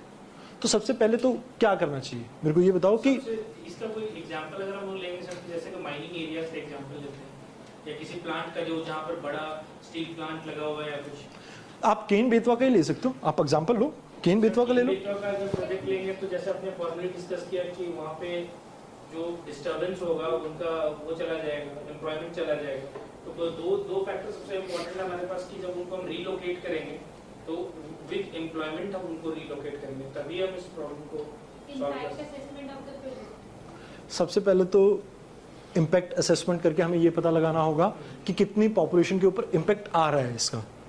उसके बाद अगर आप उन्हें डिस्प्लेस कर रहे हो तो फर्स्ट हैंड पहले उनके घर बना के दो। क्या होता है, अक्सर गवर्नमेंट कहते हैं कि हमारा ये प्रोजेक्ट कंप्लीट होगा उसके बाद आपके घर बनेंगे। तो फर्स्ट हैंड हम ये कर सकते हैं कि लोगों को विश्वास दिलाने के लिए कि पहले उनको रीलोकेट करें, उनको कहें कि भैया ये तुम्हारा घर है, अब तुम यहाँ पर रीलोकेट कर लो और आपको एम्प्लॉयमेंट, क्योंकि अक्सर गवर्नमेंट जब भी हाईवे वगैरह डेवलप करने की बात करती है, एम्प्लॉयमेंट की बात करती है, बट क्या मिलती है एक्चुअल में? नहीं मिलती। तो एम्प्लॉयमेंट गारंटी की वहाँ पर उनके लिए कुछ ना कुछ प्रावधान होने चाहिए अकॉर्डिंग टू देयर लाइक जो उनको काबिलियत है उसके अकॉर्डिंग उन्हें काम मिलना चाहिए। उसके अलावा देखो कई बार पॉपुलेशन को जिसको हम डिसलोकेट करते हैं तो वो मेन स्ट्रीम पॉपुलेशन की नहीं होती। जैसे जितने भी आपके इन्वायरमेंटल प्रोजेक्ट्स होते हैं, जिसे आप देखते हैं कि ट्राइबल पॉपुलेशन, तो अकॉर्डिंग टू मतलब जो आप रिलोकेट कर रहे हो वो according to the nature of the society होना चाहिए। मतलब अगर ट्राइबल पॉपुलेशन है उन्हें शहरों में घर दे दोगे, क्या वो सर्वाइव कर पाएंगे? डू फील लाइक कि उनके साथ डिस्क्रिमिनेशन नहीं होगा? क्योंकि अक्सर ये देखा है कि लोगों की शक्ल से ज्यादा उनके पहरावे के ऊपर, मतलब शक्ल सूरत के अलावा पहरावने के ऊपर लोगों की नजर जाती है। हमेशा इंडिया में क्या देखा जाता है कि यार इसके तो कपड़े बहुत मैले से लग रहे हैं, आदमी ठीक नहीं है, चाहे वो टाटा अंबानी के बराबर का हो, बट अगर मैले कपड़े हैं तो नहीं अच्छा लगेगा। अगर कल को मैं आपकी क्लास में यहाँ पर ऐसे ये शर्ट शूट ऐसे बटन ऊपर करके ऐसे पीछे कॉलर कूलर करके आ जाऊं तो क्या कहोगे? अरे मवाली आ गया यार, ये पढ़ाने का कहाँ है, कहोगे ना? तो उसकी नॉलेज से नहीं चेक करते हम क्या चेक करते हैं? उसका पहरावना। तो अपीयरेंस डज मैटर, और जितना मर्जी कह ले कि दिल अच्छा होना चाहिए, शक्ल में क्या रखा है, कुछ नहीं होता, ये इलॉजिकल बात है, ठीक है ना? तो ये चीजें हर जगह मैटर करती है, मतलब चाहे लड़का हो चाहे लड़की, मैं दोनों जेंडर के लिए कह रहा हूँ, किसी एक के लिए नहीं कह रहा।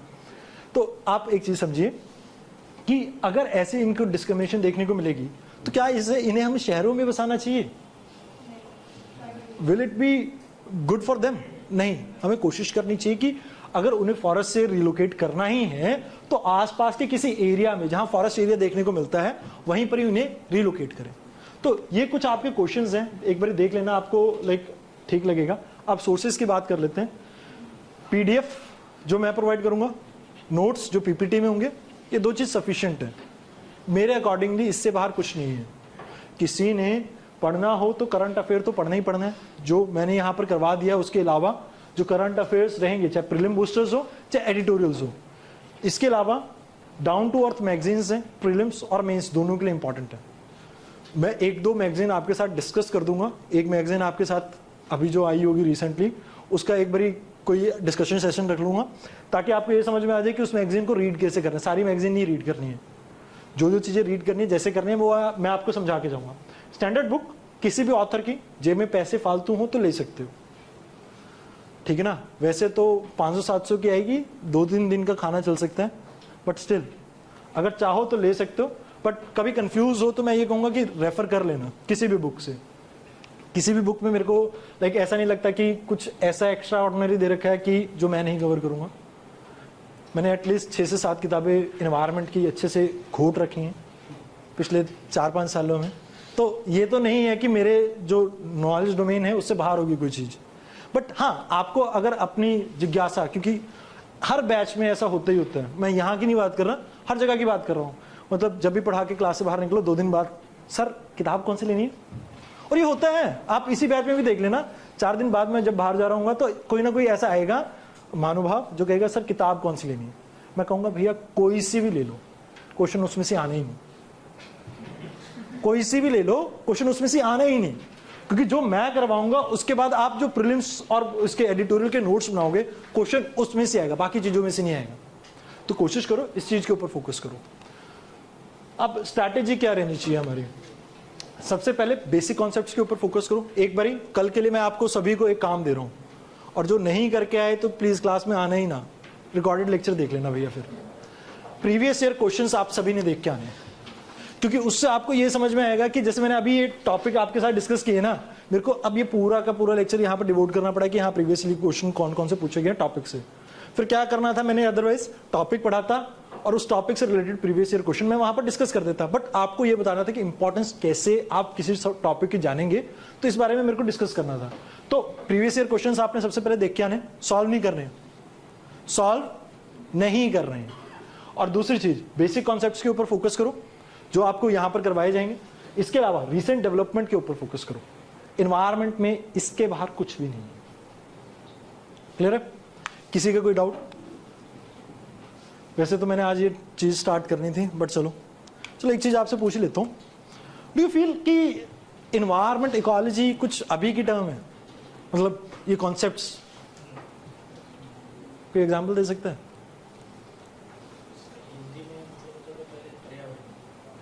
चलो ठीक है। पर्यावरण के बारे में पहले से ही कब से? जैसे हमारा पुराना जो सिस्टम, जैसे हमारे पुराने सिस्टम में सारी जो नेचुरल चीजें उनकी पूजा होती थी, हम लोग उन्हीं को भगवान मानते थे, आज भी ऐसा होता है। और बहुत सारे ऐसे कल्चर्स हैं जिसमें पेड़ की पूजा होती है, इवन स्पीसीज, कुछ बर्ड्स की स्पेसिफिक पूजा होती है, कुछ ऐसे एनिमल्स हैं।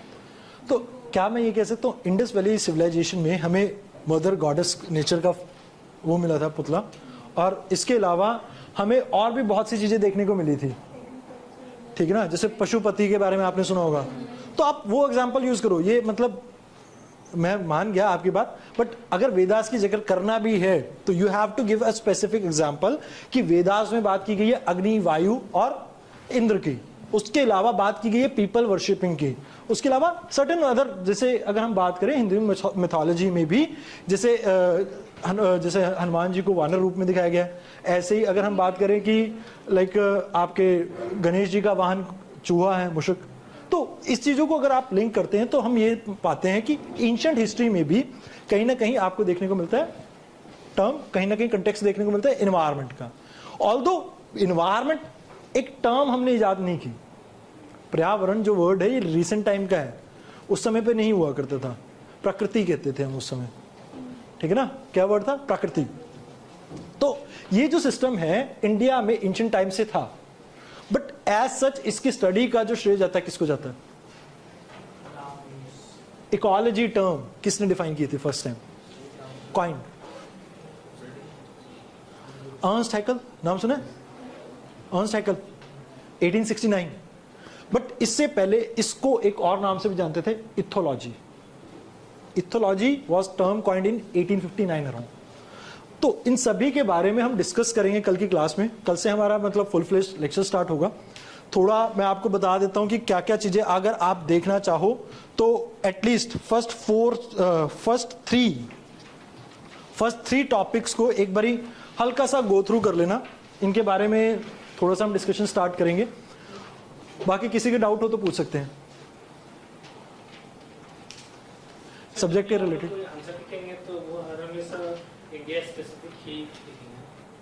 जरूरी नहीं है आप ग्लोबल एग्जांपल दे सको जिसको अच्छे से आप डिस्क्राइब कर सको तो यूज कर सकते हो। इट डजंट मैटर एग्जांपल कहाँ के हैं, आपकी लैंग्वेज वहां पर मैटर करेगी कि किस तरह से आप उसे बता रहे हैं।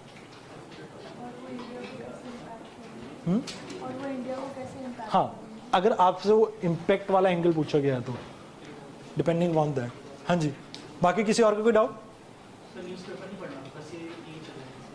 प्रीलिम बूस्टर्स से आपका मोस्ट ऑफ द चीजें कवर हो जाती हैं, मतलब उसके अलावा कुछ देखो आप इसको रिवाइज कैसे कर सकते हो, मैं हमेशा जैसे अपने टाइम पे किया करता था, मैं तो मेरी स्ट्रैटेजी बता देता हूँ। जैसे मैंने प्रीलिम बूस्टर्स देखा, फिर मंथली मैगजीन आ जाती है, उससे रिवाइज किया। अभी मंथली आपकी वीडियोस वैसे भी आने वाली हैं, उसकी रिकॉर्डिंग वगैरह कर ही रहा हूँ मैं। तो जैसे जो मंथली कंपाइलेशन वीडियोस आती है ना टॉपिक वाइज, उसको देख लिया। लास्ट में ईयर के एंड में 365 आता है हमारा, 500 आता है ऐसे ही, ठीक है ना। 500 प्लस आप देख लोगे, उड़ान 500 प्लस बस सफिशिएंट है। 3-4 रिवीजन होगी, साथ के साथ एक चीज़ और कर सकते हो। लाइक मैं हमेशा करता था, करंट अफेयर की टेस्ट सीरीज देख लो, उससे मेरे को ये पता लग जाता था कि यार किस तरह का क्वेश्चन किस एरिया से बन सकता है। बट एज सच मैं आपको बता देता हूँ, मैं कभी भी करंट अफेयर मैगजीन को इस तरह से नहीं पढ़ता था जिस तरह से आप लोग पढ़ते हैं। शायद मेरे को नहीं पता आप लोग किस तरह से करते हैं। मैं हमेशा जो स्टैटिक के टॉपिक होते थे ना, उन्हें एलिमिनेट कर देता था फर्स्ट गो में, कि ठीक है अगर गवर्नर की पावर के बारे में बात की है तो मेरे को पता है कि वो कहाँ पर गिवन है, वहाँ पर मैं उस टॉपिक को स्टार मार्क कर लिया, मैं उससे 2 बार ही पढ़ लूँगा। बट मैं करंट अफेयर की मैगजीन को मोटा नहीं करूँगा अपने, वो टॉपिक वहाँ पर कट करते चलो जो आपके स्टैटिक पार्ट में है। अगर वो कट कर दोगे तो रफली 100 टॉपिक्स में से आपके सिर्फ 50 से 60 टॉपिक ऐसे होंगे जो आपको पढ़ने होंगे। मेंटल प्रेशर कम होता है यार। मेरे को इस चीज़ से बहुत फर्क पड़ता है कि एक मेरे को 150 पेज की किताब पढ़नी है और एक में मेरे को पता है कि यार ठीक है 30-40 पेज है, मैं आराम से 4 बार ही पढ़ लूँगा। क्लियर है ना। यहाँ पर जितना कम प्रेशर रहेगा उतना अच्छा रिजल्ट रहेगा, पैनिक कम करोगे। तो प्रेशर यहाँ पर नहीं रखना। क्लियर है। और कोई किसी का कोई डाउट?